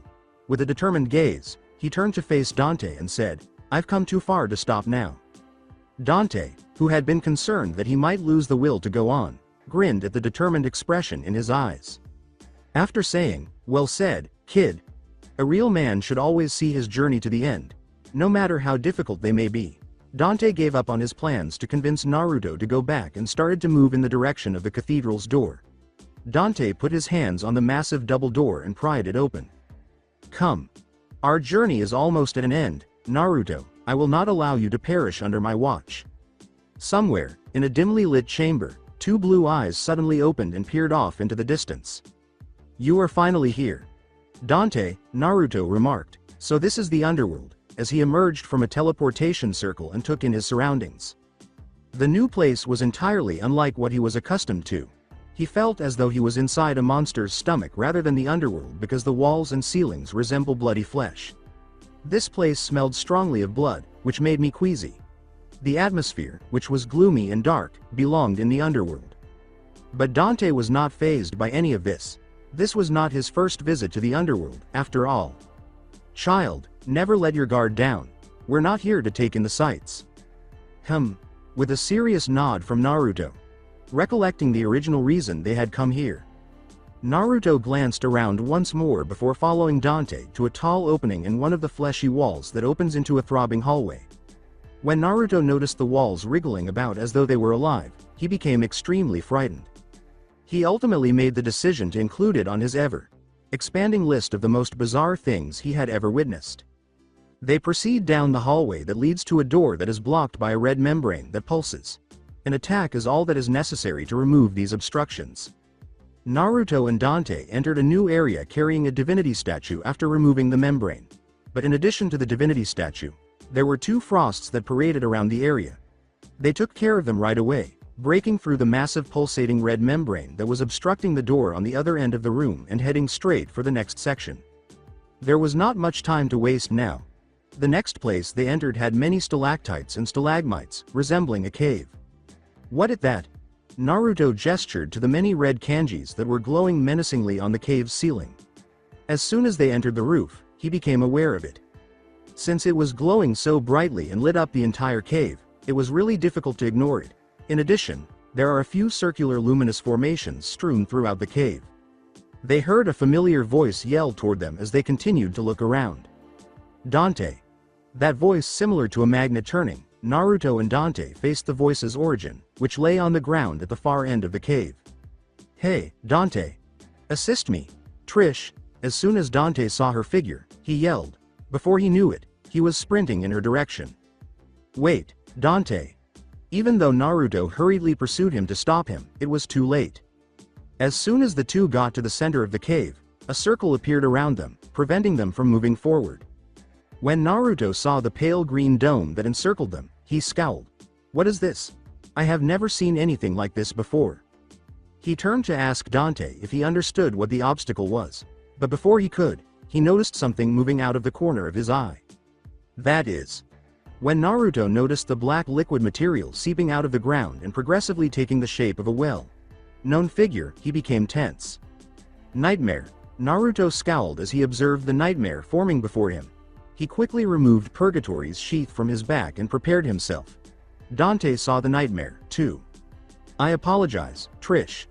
With Alistair in hand, Dante said to Trish, "But you'll have to wait a little." His eyes were fixed on the nightmare. "Naruto. I'm way ahead of you." Naruto shot off towards the nightmare like a gale. Like a caterpillar inside a cocoon, the red chakra of the Ninetails emerged from his body to form the five-tailed cloak that surrounded him. As soon as the cloak materialized, Naruto's speed shot through the air, propelling him like a missile in the direction of the nightmare. Alistair crackling and lightning tearing apart the air in its wake, Dante trailed behind him. When the nightmare saw them coming at it, it unleashed all of its attacks in an attempt to stop them from moving forward, but Naruto and Dante managed to dodge the blow as if they could see where it was going. Even when the nightmare's attacks started to become unusual at one point, the two of them were still able to break through and get close enough to avoid being attacked. As soon as they arrived at the nightmare, chaos ensued. The moment the three of them started fighting, the area inside the barrier descended into chaos like loose cannon. "What is this?" When Trish saw Naruto confronting the nightmare head-on, she was in complete shock. She had met Naruto not too long ago. She didn't think of him as a treat and decided it would be best to get rid of anyone connected to Dante, which is why she let him go along. But soon after they arrived at the castle, that quiet child killed the nightmare in addition to managing to survive. Soon after, she became increasingly curious about the young Naruto and felt compelled to learn more, but the more she learned, the more questions she had. Or more precisely, the more she began to wonder about the composition and origin of the demonic cloak that surrounded him. Based on her observations thus far, Naruto's power increases with the number of tails the cloak holds. However, not every archive, book, or tome in the Demon Castle's library contains a demon with that ability or appearance, which baffled her. "Naruto. Just what are you?" Whoa! Something exploded loudly in the battlefield, startling Trig out of her reverie. She noticed the nightmare ejecting beams from various parts of its body as she peered up to the center of the barrier where the fight was taking place. Naruto got hit by one of the stray beams and was flung backwards. Naruto crashed into the barrier before coming to a stop. Trish thought, "This is my chance," as she noticed Dante facing away from her and standing. "Shit." Naruto cursed as he steadied himself on Purgatory, saying, "I shouldn't have let my guard down." That last ditch hit from the nightmare had almost put him out of his mind. It was, in fact, one of the most powerful blows he had yet been dealt. He has learned throughout the nightmare battle that this particular nightmare was unlike any other they had previously faced. Its attacks could even match Virgil's after he removes his helmet. But following that final assault, the nightmare grew weaker and stopped moving, giving them the opportunity to eliminate it. Naruto. He was startled out of his reverie by a loud voice calling out to him. Naruto turned to face Dante, who was standing close to the barrier on the other side of the nightmare and giving him a worried look. But his eyes were fixed on the person standing behind Dante rather than on Dante himself. "Hello. Observe this." Even though Naruto yelled, it was too late. Trish struck Dante, electrocuting him with her lightning. Ah! Dante tripped and fell to the floor, He slowly fell back on his knees, but all he felt was betrayal when he turned to face the person standing behind him. Trish. You? Lol. You moron. You have such ease. Trish giggled at the expression on Dante's face. Trish, how on earth were you able to? Naruto gave her a venomous glare. He would have charged at her now if it weren't for the barrier. Trish, aware of this, sneered at him. People. How charming. Knowing better than to put your trust in an unknown person. My master's bloody scheme is now hampered by your presence. Now end your life. She shot another lightning bolt at Dante as soon as she finished speaking. This time, Dante responded promptly and moved aside to create a space between them. Naturally, the nightmare decided to intensify its attacks at this very moment, applying pressure to them. They now have to defend against Trish's sneak attacks while fighting the nightmare. That jerk. Gritting his teeth, Naruto dodged another lightning strike from Trish. Don't focus too much on her. The barrier prevents her from doing much harm to us. Furthermore, the barrier will collapse once we vanquish the nightmare, Dante declared, observing Naruto scowling at Trish. He gave her a quick sidelong glance as well, then looked away. As Dante had said, Trish's barrier allowed her to do a lot with her lightning bolts. The two of them were moving constantly, so she was unable to hit any of them with her lightning bolts. Instead, they only caused minor distractions that gave her mouth a bad taste. Furthermore, the barrier broke down and the nightmare was ultimately vanquished before she could take any action. I curse the two of you. Why won't either of you simply die? Hurrah! The nightmare roared fiercely as its body began to disintegrate. The cave began to tremble as it began to shoot out beams everywhere. Whoa! Naruto leapt out of the path of a laser beam, narrowly missing him. The beam moved in an unusual way as it zipped overhead. Lost in thought, Trish staggered backwards as a beam of light suddenly passed over her head. Nevertheless, the nightmare quickly vanished, and the beams were gone. Just as Trish was about to leave with a sigh of relief, she heard someone loudly call out to her on video. Trish. Trish got ready for a fight the moment she saw Dante sprinting in her direction, but then she heard something else coming from next to her. She panicked when she turned around and saw the massive stalagmite next to her falling toward her. No. She could only watch as the stalagmite moved to crush her because it was too late for her to avoid it. But Dante arrived at this precise moment and tackled her out of the way, sparing her from an awful end. Dante. Shocked by what he had just witnessed, Naruto yelled. His eyes shocked him beyond belief. He had assumed that Trish's life was over when he had first seen Dante charging towards her, but in reality, the opposite had occurred. Naruto wasn't the only one. Trish was taken aback by the abrupt change in circumstances. Were they not rivals? A moment ago, wasn't she trying to kill him? Despite her best efforts, she was unable to provide a plausible explanation. So she went to the only person who could respond to her. Dante. After saving her, Dante was already on his way out when he stopped in the middle of his stride, turned to face her, and said nothing. Trish asked, not caring that it bothered her. Dante. Why did you save me? As soon as Trish had finished her sentence, the whole cave was silent. Even Naruto turned to face Dante, inquiring as to why Dante had saved her. There was a brief pause before Dante turned to face Trish again and spoke, because you look like my mother. When Trish and Naruto heard Dante's response, they were unable to speak. But Dante went on before Trish could respond. Go now from my line of sight. It won't be this way when we meet again. Dante finished speaking and went back to walking. After a few moments of observing him, Trish got up to follow him. Dante? She was stopped in her tracks, though, as Dante turned around and pointed ebony at her before she could take another step. You devil, don't approach any closer. Despite the fact that you resemble my mother, you are nothing like her. You are soulless. You'll never have her fire, but you have the face. After finishing his thought, Dante turned to walk away. Come on, Naruto. Circa. Coming. After giving Trish one last glance, Naruto, who had been in a trance, bolted after Dante. It was unaware of what it had just gone through, but he could sense Dante's feelings radiating outward. Being betrayed by someone with the face of your deceased mother must have been painful. With a somewhat dejected expression, Trish watched them go. Her gaze was fixed on Dante's dwindling back. Shortly after they departed, 3 red, luminous orbs arranged in a triangle materialized next to her, speaking in an evil voice. Trish, you have let me down too. You are aware of the guidelines. In the meantime, Dante and Naruto emerged from the red membrane and entered a room shaped like a ring with a central pillar. "Are you okay, Dante?" As soon as they emerged from the membrane, Naruto questioned. Since that incident with Trish, Dante has been incredibly silent. As this was the first time he had seen Dante so depressed, he was beginning to get concerned. "I'm doing okay." Dante let out a sigh and went on. "I was deeply troubled to witness my mother's face being used in that manner. I will not forgive Mundus because of this." Naruto and Dante entered a larger chamber by going through the only open door to the right of the dimly lit ring-shaped room. Naruto thought to himself, looking around the large room with a disgusted expression, "It still looks unnerving."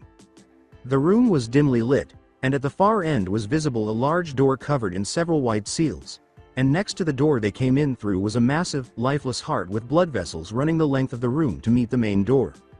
"The heart is finally beating now." Gazing at the pounding heart in the center of the room, Naruto sighed with relief. The heart and blood vessels had been in a nearly lifeless state when he and Dante had first arrived.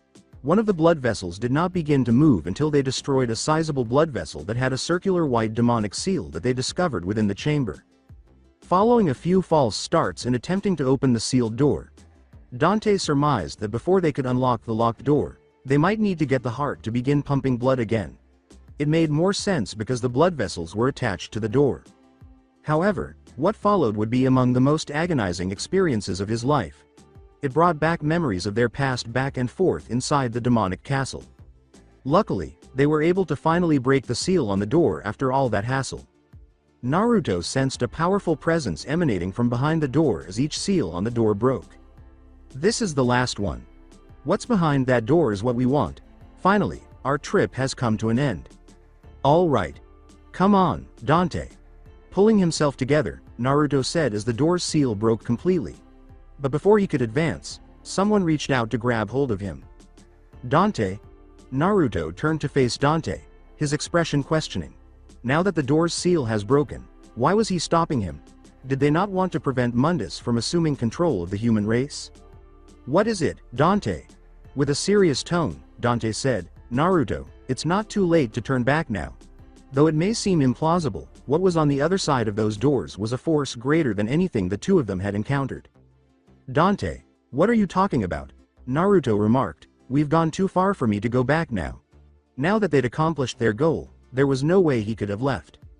Naruto comprehended Dante's concerns regarding his security, but Naruto shook his head and said, even knowing that. "Dante, don't worry. I'll be alright." Dante let out a defeated sigh at hearing this. In all honesty, he wanted them to finish together. Nevertheless, he was curious to find out if Naruto had changed his mind. He was therefore relieved to see that he was determined to go on. He grinned and spoke. "All right, then. Now that you've made up your mind, let's not waste any more time," Dante said as he turned to go. He steadily pushed it open with both hands. Dante shoved open the massive doors. Naruto saw something quite different from what he had anticipated. "What location is this?" Naruto let out a gasp, not believing what he was witnessing. The room's exterior and interior stood in sharp contrast to one another. It appeared to be in an entirely other dimension. The space was a white marble chamber with 2 rows of enormous pillars that seemed oddly peaceful. A huge white statue, resembling a kind god on a throne, stood at the end of the enormous room. Naruto would have assumed that this was heaven rather than the demon world if he hadn't known any better. But when they got to the middle of the space, they heard the statue speak in a gloomy voice. "Dante, you have arrived at last," Mundus said, "and I see you brought a friend." Then his eyes shifted to Naruto. "Then," he said in an interested tone. "Child, I've seen your potential. It's impressive that you made it this far for a human brat. I'll give you limitless power, so why don't you come serve me?" "I don't want power from a demon who kills his own followers for failure," Naruto mocked Mundus' alleged offer. "Or not, Demon King. He would never bow his head to someone who has no regard for the lives of others." "Is that so?" Although Mundus seemed a little disappointed, he wasn't overly concerned on the inside. It had been merely a fleeting offer.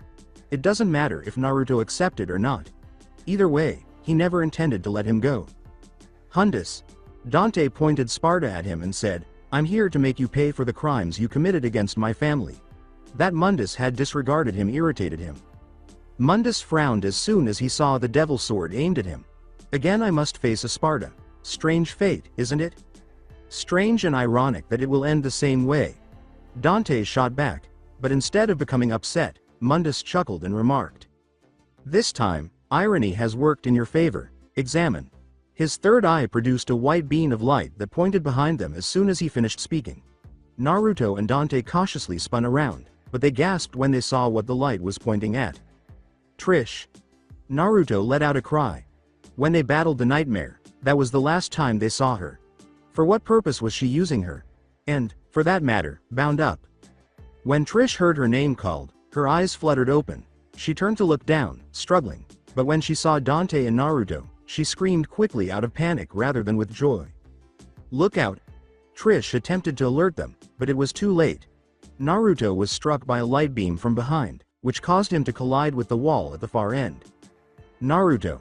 When Dante saw Naruto slam into the wall, he yelled. Mundus. Dante turned to glare at Mundus, filled with rage and fury.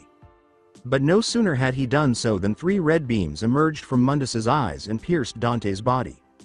Dante. When Naruto noticed the red beams protruding from Dante's body, he let out a loud cry. He felt like moving, but his body was heavy. He had taken a lot of damage from that last attack. Despite being healed by the Nine Tails chakra, he still had trouble moving. When Mundus saw how pitiful they were, choosing to show mercy, he said, You have an option from me. I'll let them both go if they serve me. Screw you. Dante spit. He would never, ever serve Mundus, in heaven or hell. Fool. When Dante turned down his offer, Mundus refuted. That was his way of extending mercy to Dante by giving him another chance at life, but he chose not to cherish it. It is very sad that humans will no longer be human. Has the Sparda blood become tainted with time? Mundus's third eye began to glow white, and he laughed ominously. Nah. Dante, get up. Disregarding his wounds, Naruto pushed himself to move, sprinting in Dante's direction as quickly as possible. The sight of that white light filled him with dread, but he was aware that he wouldn't arrive in time. Come on, please. As he watched the beam of light get brighter, Naruto's heart ached. Unfortunately, Mundus shot the light beam before he could get close enough to Dante. No. As it focused on Dante, the light beam shrunk, bringing them closer together faster than light. With the red beam piercing his body, Dante watched as it closed in on him, unable to escape. Dante. As Naruto saw the white beam encroaching on Dante, his heart stopped. Move, please. No, no, no, no, awkward movement. Dante. Naruto let out a deafening cry. But despite his cries, Dante remained motionless. But just in time, someone else moved in to take the attack, pushing him out of the way of the light beam. Trish. The person who had stopped the attack for Dante appeared, and he let out a startled shout. But at this precise moment, the red beams limiting his motion disappeared, enabling him to catch her body as it fell. This abrupt change in the course of events shocked Naruto, to the point where he gave up running. Why did she suddenly step in the way of an attack intended for Dante when, only hours earlier, she was clearly trying to kill them? Still, they weren't the only ones who found her action surprising. Pointless filth. It's one thing to fail, but assuming such strange behavior. Mundus chuckled. But he noticed that Dante had stopped answering him. What is the matter? Mundus inquired as the light returned to his third eye. Mundus lost interest in Dante as soon as he saw him motionless following Trish's death. That's not good. When Naruto noticed Dante was the target of the same white light once more, he became alarmed. Furthermore, he saw that Dante was not attempting to avoid the beam in any way. Dante. Move. Naruto lost it when he saw Dante standing there, unflinching. Dante, hurry up. How about getting even? Will you simply stand there and perish? Dante. Dante never flinched, no matter what Naruto said, which only made Mundus snicker at Naruto. Boy, you must be regretting your choice right now. However, it's too late now. It's time for your miserable lives to end, right now. After Mundus had finished his sentence, he threw another beam at Dante, and this time, no one was there to stop it. All Naruto could do was watch, heart heavy. But right when everyone believed it was finished, Dante spun around to face the beam of light. The light beam abruptly changed course and struck a wall distant from him, as if it were afraid of him. Dante. When Naruto saw Dante deflect the beam with just his gaze, he was astounded. Is that Dante? Really? He was having trouble receiving an attack from Mundus just moments ago. He could already deflect an attack at this point. How could he not be taken aback? What is happening? Naruto was drawn to the reddish, black aura that surrounded Dante's body. It had a completely different level of energy in it than it had before. Is that the trigger of the devil? No, it's grown more powerful. Dante, just what happened to you? Those eyes, Mundus scowled, experiencing a flashback as he saw Dante's radiant red eyes. Those eyes struck one as being eerily similar to Sparda. Dante said, ignoring his look of shock, how long will you keep zapping? Step outside, and demonstrate, Mundus. That's not his real form. Incredulously, Naruto blurted out. Surely, he must be kidding? It only took one blow from that form to almost render him incapacitated. He now discovered that was not even the true form. What kind of monster are they facing, exactly? When Mundus heard what Dante had to say, he laughed spooky.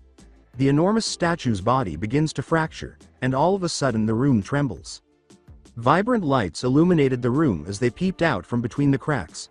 Naruto and Dante shaded their eyes from the light as the cracks grew larger throughout the statue and finally burst apart in a brilliant flash. A few seconds later, the bright flash dimmed, and the statue was replaced by a massive living statue that resembled Zeus and was bearded, muscular, and aged. The statue's god form contains an eye-shaped core that is housed in a circular depression in his chest. But when contrasted with the grandeur of the first form, this one was pathetic. Dante, you surprised me. However, as he looked down on Naruto and Dante as if he were staring at ants, Mundus' demonic voice boomed through the entire hallway. But it's such a shame, but you will fall just like your father, Sparda. Naruto. As Naruto was staring at Mundus's new form, he heard someone call his name, which startled him. He looked over to see Dante's bright red eyes staring at him. He answered, no matter how unsettling it was. Yes, Dante. Let's give him a shit. Dante smiled and produced a Sparda. At Dante's self-assured expression, Naruto felt his spirits rise. With great force, his chakra cloak of 9 tails emerged from his body. Unexpectedly, 8 chakra cloaks waved back and forth behind Naruto. 8. Like before, all I was trying to do was call out the 7-tailed cloak. This is not what I expected. This change surprised Naruto as well. Still, he was very much in favor of this change. Demonic power. When Mundus noticed Naruto surrounded by the chakra cloak, he was taken aback. It was the first he had ever seen of its kind. This is something Trish never mentions in her reports. Even for him as the Demon King, it was unprecedented for a human to possess the ability of a demon without being possessed. Was there a contract he signed with a demon, perhaps? It appears that you are more than just a talker. I want you even more right now. After I amputate all of your limbs, I will make sure to leave you alive. I'm going to have to decline that offer. Naruto replied, no, thank you, as he firmly grasped purgatory. A more powerful and sharp aura emanated from his cloak and wrapped around the sword, a red chakra that had been refined and sharpened. Dante was surrounded by a reddish, black aura that suddenly burst, encircling him like a cocoon and then rupturing to reveal Dante in an entirely new demonic form. Mundus, this is the end. Get ready to pass away. Before the fight could start, Naruto startled everyone by turning around and approaching Trish's body. He picked her up in bridal style, ignoring their curious looks. He turned around and headed toward one of the room's corners, drawing close observation from Dante and Mundus. Naruto set Trish down on the ground and whispered, thank you, before turning around. Dante gave him a nod of appreciation for what he had done. But Mundus chuckled and remarked, showing compassion to your enemy. How weak. Humans truly are pitiful creatures. Dante gave the Demon King a fierce look and said, to you it might be pitiful, but that's what makes humans strong. Mundus demanded, then show me, before launching laser beams at them. Swish. Dante and Naruto easily redirected the beams. The two of them were now able to handle the light beams with ease thanks to their upgrades. Whoa! The pillars and walls were shattered into fragments as the dispersed light beams crashed into them. Wow! Naruto exclaimed, gazing in disbelief at the chakra cloak encircling his body. He had previously sensed that the light beams posed a serious threat and that doing so would render him unconscious. However, he could now not only stop it, but also reroute it. Is this the Eight Tails Chakra Cloak's power? It's unbelievable, Dante said, looking shocked. When he saw Mundus shoot the laser beam, his first thought was to go help Naruto. But that turned out not to be necessary. During their battle with Virgil, he had witnessed the power of Naruto's seven-tailed cloak, but the eight-tailed cloak was unmatched in strength. It seems I have underestimated the power of your demon. Just what kind of demon are you housing, child? Asked Mundus. At first, he hadn't given the child's demon much thought.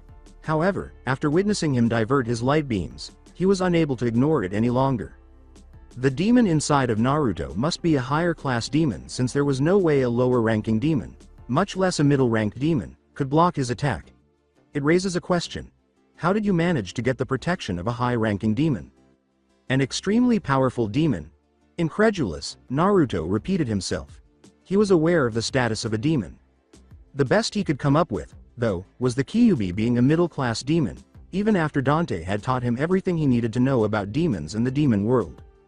Naruto sighed melancholy. It seems that I have underestimated my tenant's power.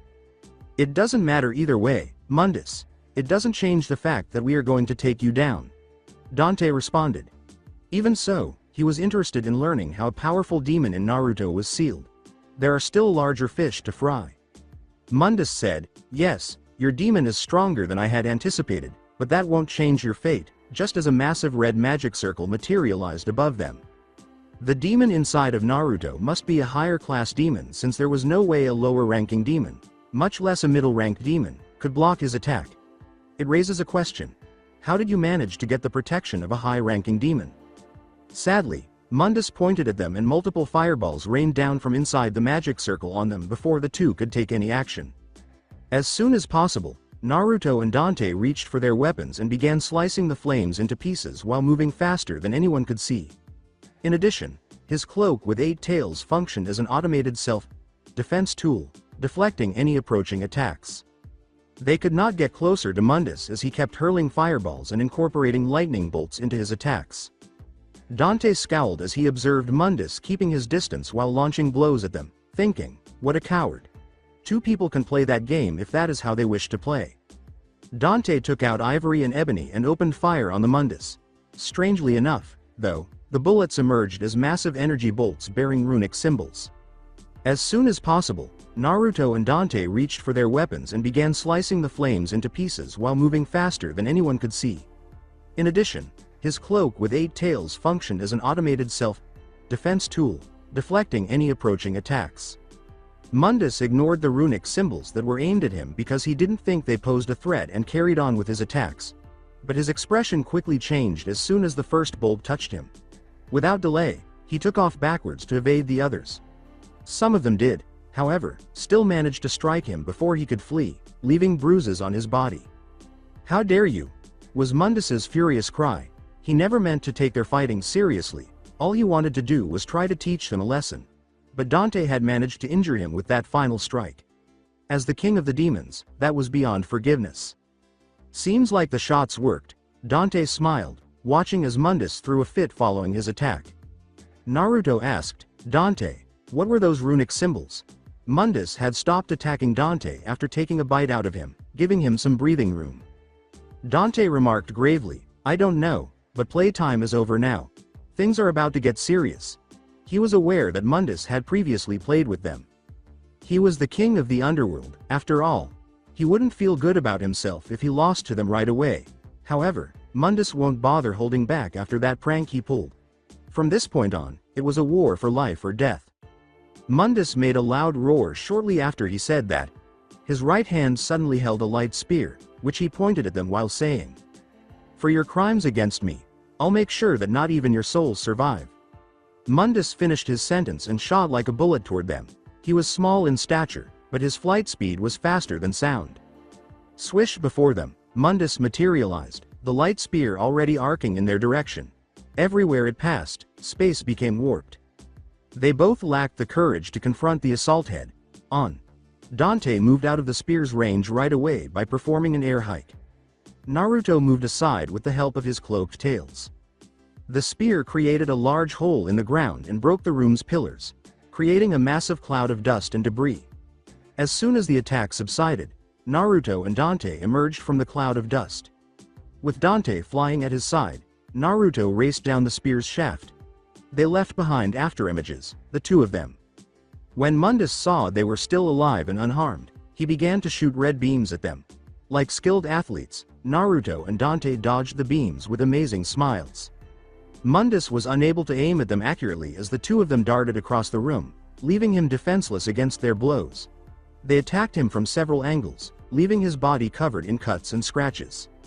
Mundus roared, "You insignificant creatures," as thousands of tiny spears suddenly appeared all around him and shot off in all directions. Shit! Naruto demonstrated amazing footwork as he squirmed through the flurry of light spears. He used his tails to block the spears that he was unable to avoid, but some still found a way past his defenses and pierced him. Dante asked, "Naruto, are you okay?" upon noticing the light spears protruding from his body. Naruto said, "I'm fine," taking the spear out of his body. As soon as he removed the last one, the wound began to heal rapidly due to self-healing. Dante gave a nod. Then he turned to face Naruto, where Trish's body was lying. The light spear left no marks on the area surrounding her body. "I assumed you detested her. What has altered, then?" "Pitiful. You'd still protect her dead body, even after knowing that she is long gone?" asked Mundus. He learned less about humans the more he attempted to comprehend them. What Sparda saw in this creature was sufficient to incite his revolt. Naruto got back to his feet and said, "I don't give a shit ass what you think." He gestured to Mundus in purgatory and went on. "But that won't stop us from kicking your ass."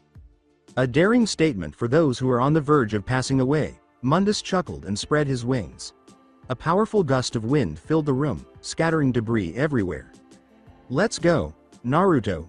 Hi. Naruto and Dante hurriedly departed from Mundus, leaving behind images. All that stood in their way was destroyed as the three of them fought to the death. The space turned chaotic. Everywhere you looked, there were holes. The once beautiful room was completely disorganized. Whoa. Whoa. Whoa. Mundus was double-teamed by Naruto and Dante, preventing him from using any spells or retaliation. Naruto provided support for Dante as he assumed the role of the attacker. They engaged in combat in perfect sync. With his chakra tails wrapped around Mundu's leg, Naruto pulled, unbalancing Mundu and opening the door for Dante to attack. When Dante collided with Mundus's chest using an Ifrit meteor drop, Mundus fell from the sky and onto the ground. Mundus was double-teamed by Naruto and Dante, preventing him from using any spells or retaliation. Naruto provided support for Dante as he assumed the role of the attacker. They engaged in combat in perfect sync. Tremors rippled through the room as a result of the impact. All over the ground, there were cracks. "Enough!" roared Mundus. He swooped back up into the air, flapping his dust to create a massive gust of wind. Dante's body had cracks on it after they had gone back and forth with Naruto. There was no doubting that he might lose this battle if this continued. As Mundus's third eye evaded a blinding eye, Naruto and Dante gripped their weapons more firmly in preparation for an attack. Then, like a railgun, a thick beam of light shot out of Mundus' third eye. Dante and Naruto got ready to block or sidestep the attack. Surprisingly, though, neither of them was harmed by the attack. Rather, it surprised them both as it flew past. But it didn't take them long to come to that realization. That's correct. Turning around, Naruto and Dante saw the beam of light traveling in Trish's direction. Naruto answered right away. In a matter of seconds, his body broke through the sound barrier separating him from the light beam. Dante yelled at him, "Naruto, wait," but it was already too late. Purgatory was already in full swing when Naruto materialized between Trish and the approaching light beam. Its explosive power was increased by its 8 coiled tails. "Not on my watch." Purgatory made contact with the thick beam, and glass breaking was audible, followed by an explosion that raised a cloud of dust. In the next instant, a figure emerged from the cloud of dust, crashing through several pillars and causing a ding in the wall. Dante tried to stop him by saying, "Naruto," but it was too late. When Naruto crashed into the wall, he spat out blood. There was blood all over his body. He carried the hilt and guard in his right hand, which was all that was left of Purgatory. The previous attack had broken the blade. The cloak of chakra encircling his body had vanished long ago. His vision was hazy. His vision was hardly visible. Like a rock, his body plummeted to the floor from the dent he made. However, Dante caught him before he could fall to the ground. Naruto, are you okay? Why aren't you healing? Naruto reached out and touched Dante's cheek, saying, Dante, I don't know why. My chakra was suddenly cut off after that last attack. But why? Why do you have to go so far for her? I thought you hated her, asked Dante. Right now he was completely lost for words. Nevertheless, the reason Naruto wasn't healing baffled him the most. Whether he wanted to or not, he always recovered after getting hurt. Why, therefore, wasn't it functioning at this point? Naruto apologized, I just couldn't help it. My body moved on its own, and then he started to cough up blood. His rib cage was broken in its entirety. He attempted to summon his Kyuubi chakra cloak, but it appeared that something was impeding its ability to do so. No, don't worry. Just stay with me, and everything will work out, Dante comforted, cradling him in his palms. His voice sounded demonic, but you could hear the fear and worry in his tone. But Naruto looked at him and replied, It's all right, Dad. I'm just glad.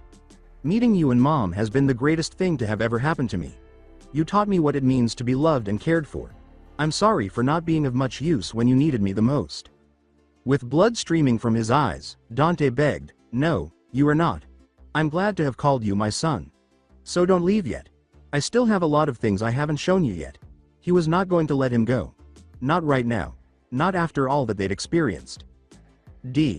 Don't. Whoa. Worry about me. Just tell. Mom. That I. Love her. At the end of his sentence, his voice faded and then his entire body went limp. Dante became alarmed as his eyes darkened. Dante shook him and prayed to whatever god might be out there to save him. No, Naruto. However, he was met with silence. He had lost the boy he had known and loved like a son. I told you emotions makes humans weak. Now you see, his compassion for his enemy became his downfall. It's a shame that devils don't cry. I would have been more than happy to see your tears. But never would I have though that he was your son. Mundus chuckled as he watched the entire event unfold. However, he had been nervous inside. He had no idea that one day he would have to contend with a duo that was just as strong as Sparda. He would need a considerable amount of time to heal from the damage this fight has done to him. He had a déjà vu when he saw Dante still holding Naruto's lifeless body, he said. Yet another one you care for dies. Take comfort in the fact that the two of you almost succeeded in defeated me. Mundus questioned, what was that I couldn't hear you? As he noticed Dante murmuring something. Was he going to give up now? But it's too late now for that. After all that he had done to him, there was no way in which he would allow him to live. Dante roared, I said. Shut up! And a demonic fire dragon erupted from his body, smashing into Mundus and forcing him back. A black liquid substance was seen squirming inside the statue as pieces of his body fell apart due to the damage caused by the demonic fire dragon's attack. Mundus yelled, You, impossible, as he noticed Dante looming before him. His aura just moments before was a far cry from what it was now. How is he going to keep getting stronger? As he spoke, Dante gave Mundus a hateful glare. For your crime against my family, not even your soul will remain. In the interim, drip, drip, drip. There was the sound of running water in a big, flooded room. It was this sound that woke Naruto up. He awoke to find himself face up and submerged in waste, deep water in a sizable, pitch black room. His entire body had a lead, like heaviness and numbness. The only part of his body functioning normally was his head. He could only make out the room's minimal features, if there were any to begin with, because it was dimly lit and dark when he first entered it. It was merely a square room with plainly damp walls surrounding it on all sides. But there was a massive cage that occupied half of the space, located at the far end of the room. Where is this place? The last thing I remembered was dying in Dante's arms. Is this what hell looks like? No, I've already been to the underworld. Did I get sent somewhere else? Or is this what heaven looks like? Neither, a deep voice replied, causing Naruto to raise his head and notice two enormous red eyes with slits staring at him from the top of the large cage. Long time no see, Kit, Kyuubi? Naruto asked, looking surprised at the enormous fox that was staring at him from behind the enormous cage. Now it was all making sense to him. It was here that he had met the nine-tailed fox for the first time as a young boy. It occurred right before Danzo was going to carry out the ritual of resealing him. And he had taken a mutual stance with the nine tails ever since. With a start, Naruto said, "Thank you." After not seeing each other for a long time, the Kyuubi was shocked to hear that the child had said that to it. He and the child had only spoken to one another twice before coming to this world. Not even that he could call them acquaintance. Thus, why? The Kyuubi could not suppress its curiosity, no matter how hard it tried. "Why are you thanking me? Isn't the child supposed to be holding it responsible for his difficult upbringing and everything he endured? What matters more is that his parents died. For giving me strength. You had no reason to help me, but you always did. First the fight with the Phantom, then the one with Virgil. Even if it was for a short while, I was able to fight alongside Dante." With a hint of melancholy in its voice, the Nine-Tails said, "But it's all meaningless now, since you are going to die soon." It had only served to shield the child from his own self-serving impulses when they first arrived on this planet. But as time went on, it came to understand that it wasn't for its own survival. Rather, it was because the child and he were the only creatures from their own universe, indicating that the only thing they had left as a keepsake of their world was the two of them. Forcing them to imprison and take away their freedom, the Nine-Tails detested shinobis, but they made an exception for Naruto. Before he could even speak, the boy lost everything. Due to the seal, he was only able to give the child a limited quantity of chakra during the battle with Mundus, which gave him an advantage. Still, it wasn't sufficient. Though Naruto's body ached, he ignored it and said, "No, I don't plan on dying here. Dante still needs me. I can't waste any more time here." Dante was still engaged in combat with Mundus. He was running out of time to waste here. The Kyuubi silently observed Naruto's still body, but the tightness in his face told you he was having trouble. The Kyuubi watched him for a while before speaking. "There is a way, but there's something I need you to do first." With hope, Naruto asked the enormous fox, "What is it?" The Kyuubi pointed its long, sharp claw at the seal and said, "The seal. I need you to remove it." Without pausing, Naruto asked, "How does it do that?" Right away, he would do anything to be able to return outside. But a third voice spoke up before the Kyuubi could say anything. "Don't listen to him, Naruto. He's lying." The voice stopped speaking, and two figures materialized between Naruto and the enormous cage. The first figure was a strange woman with red hair and a trim build. Her back was covered in long hair. Her face is one he cannot recall seeing anywhere before. But the man with the blonde hair next to her was a face he was all too familiar with. "The Yondaime Hokage?" Naruto asked, gazing in disbelief at his childhood hero. He had once loved the Yondaime Hokage, who gave his life to save the village from Sella the Nine-Tailed Fox. That was, at least, before he met Dante, a man who made a living by killing demons. But the Yondaime was here. How the hell was he? Doesn't he belong dead? And who in the world is the woman with the red hair next to him? Things were no longer adding up. With a smile, Minato said, "Hello, Naruto. My name is Minato Namikaze, and the woman beside me is Kushina Uzumaki, my wife." But before he could say anything more, the Kyuubi angrily roared at the two, piercing their ears. "Uzumaki?" Surprised, Naruto turned to face the red-haired woman. Kyuubi glared resentfully at the two, saying, "Yondaime, you shameless bastard. How dare you show your face now? Do you think the both of you can save him?" Had the cage not stopped him, he would have attacked the two of them right away. "Calm down, Fox. I'm here to talk to my son," Minato growled back at the Kyuubi. But Naruto was horrified when he heard what he had to say. Gazing at the Yondaime as though he had just cracked a joke, Naruto asked, "Your son?" However, Naruto finds it completely unfunny. He had been informed by the third Hokage that his parents were just regular shinobis who had perished on the night of the Nine-Tailed Fox attack, and even counseled him not to be concerned about them. At first, he found it difficult to accept that fact, but in the end, he did. The sudden realization that his father was the Yondaime Hokage himself and that his parents weren't just some unknown people was difficult for him to process. The man he'd loved so much. The same man who sentenced him to a life of pain and seclusion by sealing the Nine-Tailed Fox inside of him. In actuality, that man was his own father. Naruto said, "You are lying," in a low voice, he could hardly hear himself. He was irritated when the red-haired woman stepped forward and said, "He's telling the truth, son.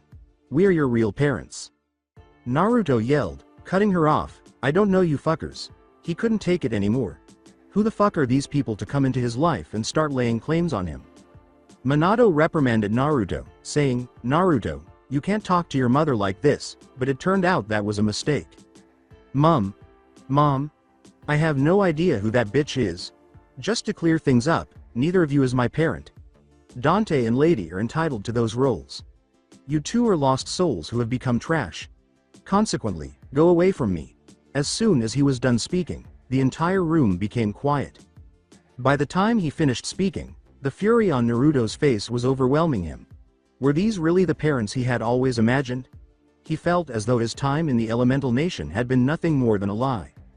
Even though the elder shinobi and the third Hokage must have known about his ancestry, they did nothing to stop the villagers from torturing him. Making sure he was alive was all that was necessary for him to carry on with his horrible life the following day. However, that was the past. He had moved on from that world and was now leading a happy life. They had followed him all the way to this world because they could not bear to see him happy. Furthermore, it was unacceptable that Dante was fighting Mundus by himself while these two were squandering his time. At the end of that sentence, Minato and Kushina could feel their hearts breaking into a million pieces, but all they could do was stand there and take it all in. The Kyuubi gave Minato and Kushina a cold stare, knowing full well that if they ever revealed their faces to the child, something similar would happen.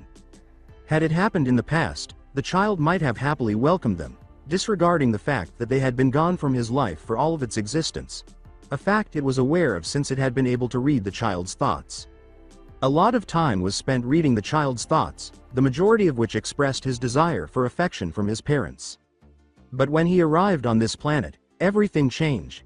Not only did he escape the horrible fate and agony inflicted upon him by the Hidden Leaf Village, but he also at last encountered people who truly loved him. Dante and Lady were devoted to him and showed him all the affection he had imagined from parents. They were the ones who enrolled him in school, taught him everything, and were the first to ever share his birthday with him. He didn't understand the injustice the village had inflicted upon him until he had lived with them. They had taken for granted everything they had and he had desired, persecuting him and placing all the blame for their misfortune on him. They were leading contented, happy lives. He had long since given up on ever finding out who his biological parents were, as they had become irrelevant to him. The third Hokage could have done more for him. He could have given him a new identity and placed him in a peaceful neighborhood, but instead he only needed to place him in the center of the village so that everyone would always be able to see him. Minato was the first to break the terrible silence after a little while, saying, "I know that we are trash," with a sad expression on his face. "You're free to refer to us as that. But we had good intentions for you. We were worried about what would happen if our enemies found out that you existed, considering that the village had just sustained significant losses and many casualties. Its shoddy security would make it simple for a helpless infant like you to be murdered. Horizon gave you your mother's last name rather than mine in order to conceal your ancestry from you for that reason. We haven't always been the best parents to you, son, and I know that. Furthermore, we failed to support you when you most needed us. However, we're already here, don't we?" Kushina also made an effort to reason with her son. She was still in shock over hearing her son call someone else his mother. She knew she had no right to advise him given that she had never supported him in the first place, but couldn't she just want him to think of her as his mother and not just some random stranger? "Kushina?" Minato asked, his eyes saddening as he noticed his wife's defeated expression and then shifted his gaze to his son, who was glaring at them with indifference. Since he felt he would be able to defend himself using the power of the Nine Tails, just as his mother had done when she was still a Jinchuriki, Minato sealed the Kyuubi in him, even though he knew it was his fault that his family was like this. All he wanted was a better future for his son. Stealing his resolve, Minato turned to the Nine Tails and said, "It doesn't matter if his son forgives me or not as long as he lives." Nevertheless, he knew that he had to make things right, even if it was the last thing he did. "Kyuubi. You previously claimed to have a means of saving him. Would you please tell me what it is?" Minato? In a state of shock, Kushina turned to face her husband. She never imagined that he would turn to the very creature he sacrificed his life to protect. But since Naruto and the Kyuubi were also living witnesses to the Yondaime's sacrifice, they were equally as shocked by this abrupt turn of events as she was. Yondaime, what trick are you up to? Even though the Nine Tails was taken aback, they weren't stupid. The Yondaime had previously rejected his proposal, so why the abrupt change of heart? It's not a ruse, Minato answered, then turned to face Naruto. Son, I know we haven't supported you in the past, she said. I'll make it up to you now by providing you with something to look forward to. I'm sorry, Kushina. No, it's not a problem. I agree with your choice. Though they may not have been able to assist him in the past, they can now, and Kushina stated as she smiled tenderly at her son. Our son deserves a better future. Kushina finished her sentence, and Minato hurriedly and quickly navigated through dozens of hand signals. If Naruto were to make a comparison, he would have to use the Four Tails cloak form before he could even begin to see those hand movements properly, asking himself, what is he doing? Naruto could hardly keep up with Minato's hand movements. Minato completed the last hand sign and shouted, still enthralled with the speed. Unseal. Just as he was about to finish speaking, Naruto was startled to see a seal appear on his abdomen. Naruto was horrified to see the seal on his abdomen and thought, is that the seal the Nine Tails was sealed inside? It was his first time seeing the seal. Suddenly, the seal on his belly spinned counter clockwise, and the seal on the enormous cell did the same, creating a loud cracking noise that reverberated throughout the large room. For various reasons, everyone was watching with bated breath as the seal gradually broke. The Nine Tails emerged from the gate with a great roar as soon as it was fully unsealed, and then it began to laugh. Ha ha ha ha. At last, I'm free at last, after a very long time, is it not ironic, Yondaime? As soon as they heard the Kyuubi's words, Minato and Kushina stiffened up because they knew that if they were to battle, they would not be able to seal the Nine Tails with their current strength. Slow down. I'm not going to break my word. Just have faith in me. Furthermore, the youngster is running out of time, the Kyuubi remarked, pointing to Naruto, whose complexion was already turning pale. Knowing that Naruto was running out of time, Minato and Kushina kept a close eye on the Kyuubi's movements and reacted quickly if it appeared that the Kyuubi was attempting to take control of Naruto's body rather than aiding him. Curious too, Naruto watched the Kyuubi's movements, though he could hardly see what it was doing due to deteriorating vision. How are you going to save him? Minato furrowed his brows and asked, I still feel like the Kyuubi has a hidden purpose. If it weren't for the fact that Naruto's life was in danger, he wouldn't have opened the Kyuubi. The Kyuubi said nothing more than, just watch, before settling down in a lotus position and raising both of its hands in the palm of each hand. A golden yellow chakra strand emerged from the Kyuubi's chest and entered Naruto's body after a few moments of focus. The golden yellow chakra that emerged from the Kyuubi's body surprised Minato and Kushina because it was not the usual blackish-red chakra that the Kyuubi was known for. What precisely is it going to do? What's happening? As the Kyuubi continued to transfer its chakra to him, Naruto felt more alive than ever and like he could accomplish anything. He also sensed a growing power inside of him. This sensation only lingered momentarily before his body began to feel lighter and less heavy once more, and his vision began to clear up as well. This feeling, which Minato and Kushina described as Naruto's aura, allowed them to grasp what was happening right away. It was exactly what they had hoped Naruto would be able to accomplish, but they could never have imagined that the Kyuubi would willingly transform Naruto into the ideal Jinchuriki. Afterwards, a golden burst of light surrounded Naruto, filling the room with light, and Minato and Kushina instantly covered their faces. They were taken aback by what they saw when they turned to face the light again. Is that what Naruto is? They were positive that the person in the center of the light was their son, even though they could hardly make out any details of his appearance due to the light. Well, that was unexpected, the Kyuubi said, taken aback by what it had seen. What it was seeing at the moment was entirely different from what it had anticipated, even though it had never truly connected with any of its Jinchuriki before. When the light finally faded and a fully healed Naruto emerged, the three of them stood in a daze, watching the figure inside the light. After examining his body, Naruto bowed to the Nine Tails and said, "Thank you." His eyes briefly flashed a deep-slitted red color before turning back to blue. "Don't bring it up." The Kyuubi waved him off without saying anything, but in actuality, it had given up most of its chakra to save the child and mend the Demon King's wound, leaving it weak and appearing undernourished. Naruto. Kushina hurried over to embrace him and began examining his body for injuries, but she quickly withdrew and apologized after recalling what he had said to them earlier. "I apologize. I intended to." With the same intention, Minato had approached them as well. He gradually withdrew his hand. However, what the two didn't anticipate was Naruto whispering and abruptly grabbing both of them in a tight hug. "Dad, Mom. I'm grateful. For everything." At his words, Minato and Kushina started crying, neither of them able to control their emotions. "Thank you," was the reply she had been longing to hear, so Kushina gave him a firm hug while sobbing into his shoulder. Once they had split up, Minato remarked, "You mother and I still have something to give you before we leave." "Hold on. Are you heading out? Were they not sealed here like the Nine Tails?" raised an eyebrow Naruto. Kushina chose to clarify after noticing his perplexed look. "We are chakra constructs that the originals left behind, as opposed to the Nine Tails. We will vanish from the universe once our chakra is depleted. But we have some of their knowledge because we are their chakra constructs. Which you are to receive those knowledge from us.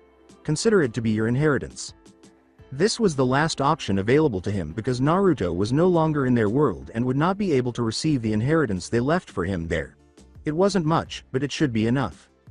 Minato put his hand on Naruto's shoulder and said, "We are grateful that you have granted our wish in addition to forgiving us. Son, don't consider passing away anytime soon. You still have a bright future ahead of you," Kushina remarked, grinning broadly. Then Minato turned to address the Nine Tails, adding, "Also Kyuubi. I am grateful that you saved him. We have one to give you." The Kyuubi sneered at him, "I didn't do it for you." Minato laughed and then said, "I know. Mom and Dad, thank you." Naruto spoke with sincerity, "For having me," even though he was still angry with them. He hadn't spent the previous 10 years of his life detesting them. He had come to appreciate how incredible it was that they had sacrificed their lives for him, especially after learning that Dante's parents had done the same for him. Minato put his hand on Naruto's shoulder and said, "We are grateful that you have granted our wish in addition to forgiving us." "Not at all. Thank you for being our son."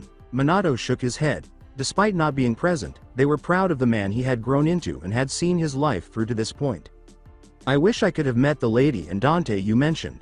They seem like really nice individuals." Naruto grinned and said, "They are. I'm positive they are." Upon seeing the look on his face, Minato and Kushina grinned before turning into a mass of chakra that was absorbed into Naruto's body, filling his brain with an immense amount of memories and information that caused a splitting headache that lasted for a few seconds before subsiding. "Amazing," was how Naruto described his experience of living two distinct lives simultaneously. It was so overwhelming that he didn't believe such a thing was possible. When the Kyuubi saw Naruto's first and last moment with his parents, he said, "You should get going, kid. How about you, though? When can I expect to see you again?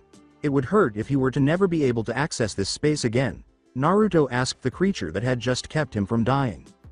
Not only that, but a dark red chakra shot out from Naruto's body and devoured the handle of Purgatory, which was still in Naruto's grasp, causing it to expand and transform. The sword grip featured an elaborate design with two small pointed horns acting as the pommel, and the crossguard transformed into a demonic spiral connecting to a small skull at the end of each side with a hand emerging from the mouths. A demonic skull resembling a fox with four pointed demonic horns connecting to the crossguard protruded from the flat sides of the sword. Beneath the skull were 6 demonic horns, 3 on each side, the largest 2 on the side of the head.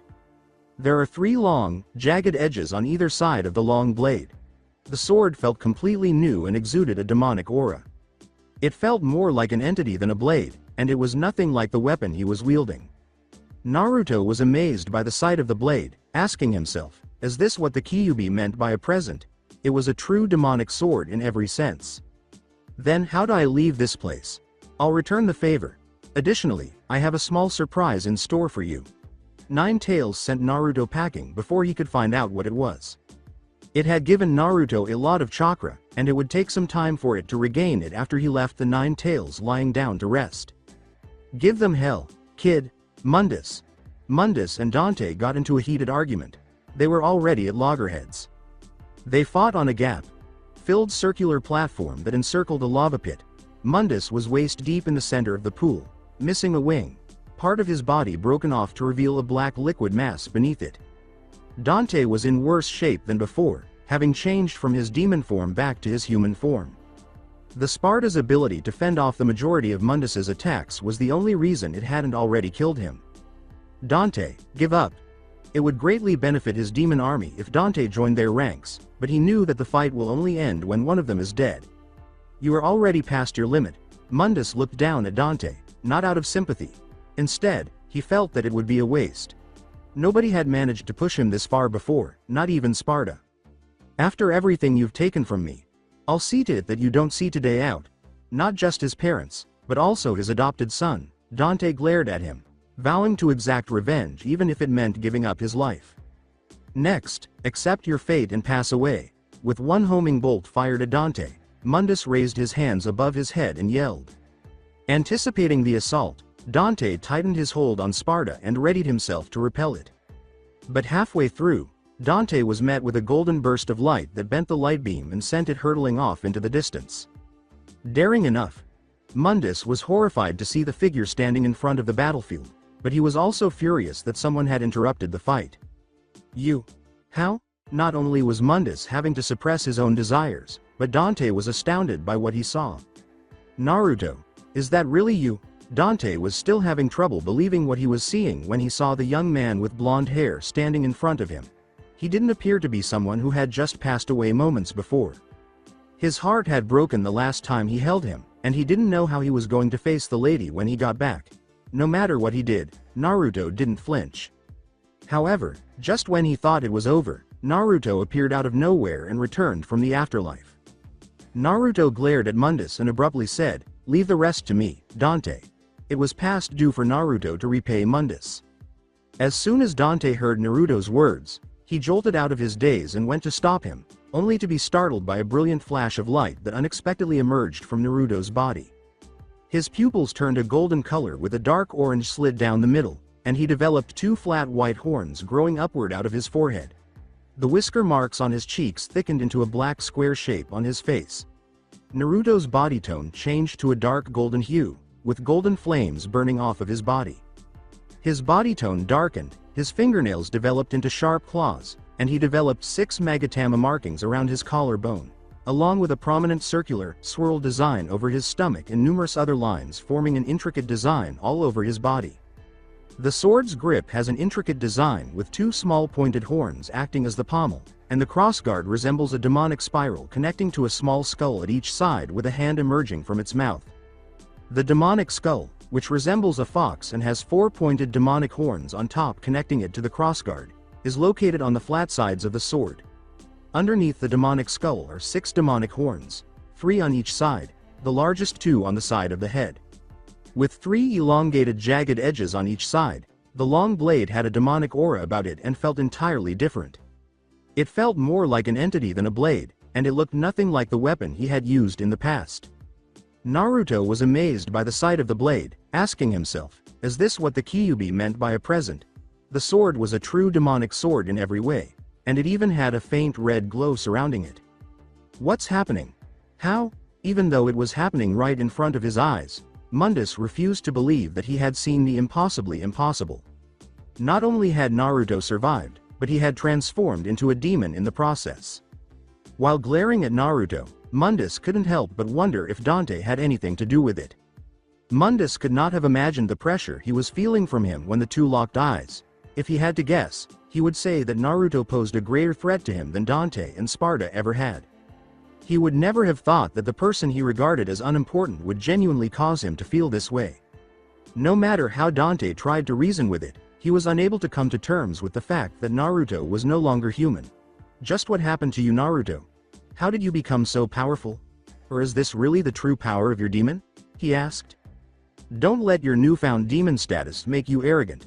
Before unleashing 4 homing bolts on Naruto, Mundus growled at him, you are still no match for me. The 4 homing bolts were deflected by Naruto as he swung Purgatory at them, shocking Dante and Mundus in the process. Before taking off higher into the sky, Naruto answered the dumbfounded Mundus, I am not. Hovering above him, he raised his right arm and looked down at him with his palm wide open. Oh right, what was the name of that technique again?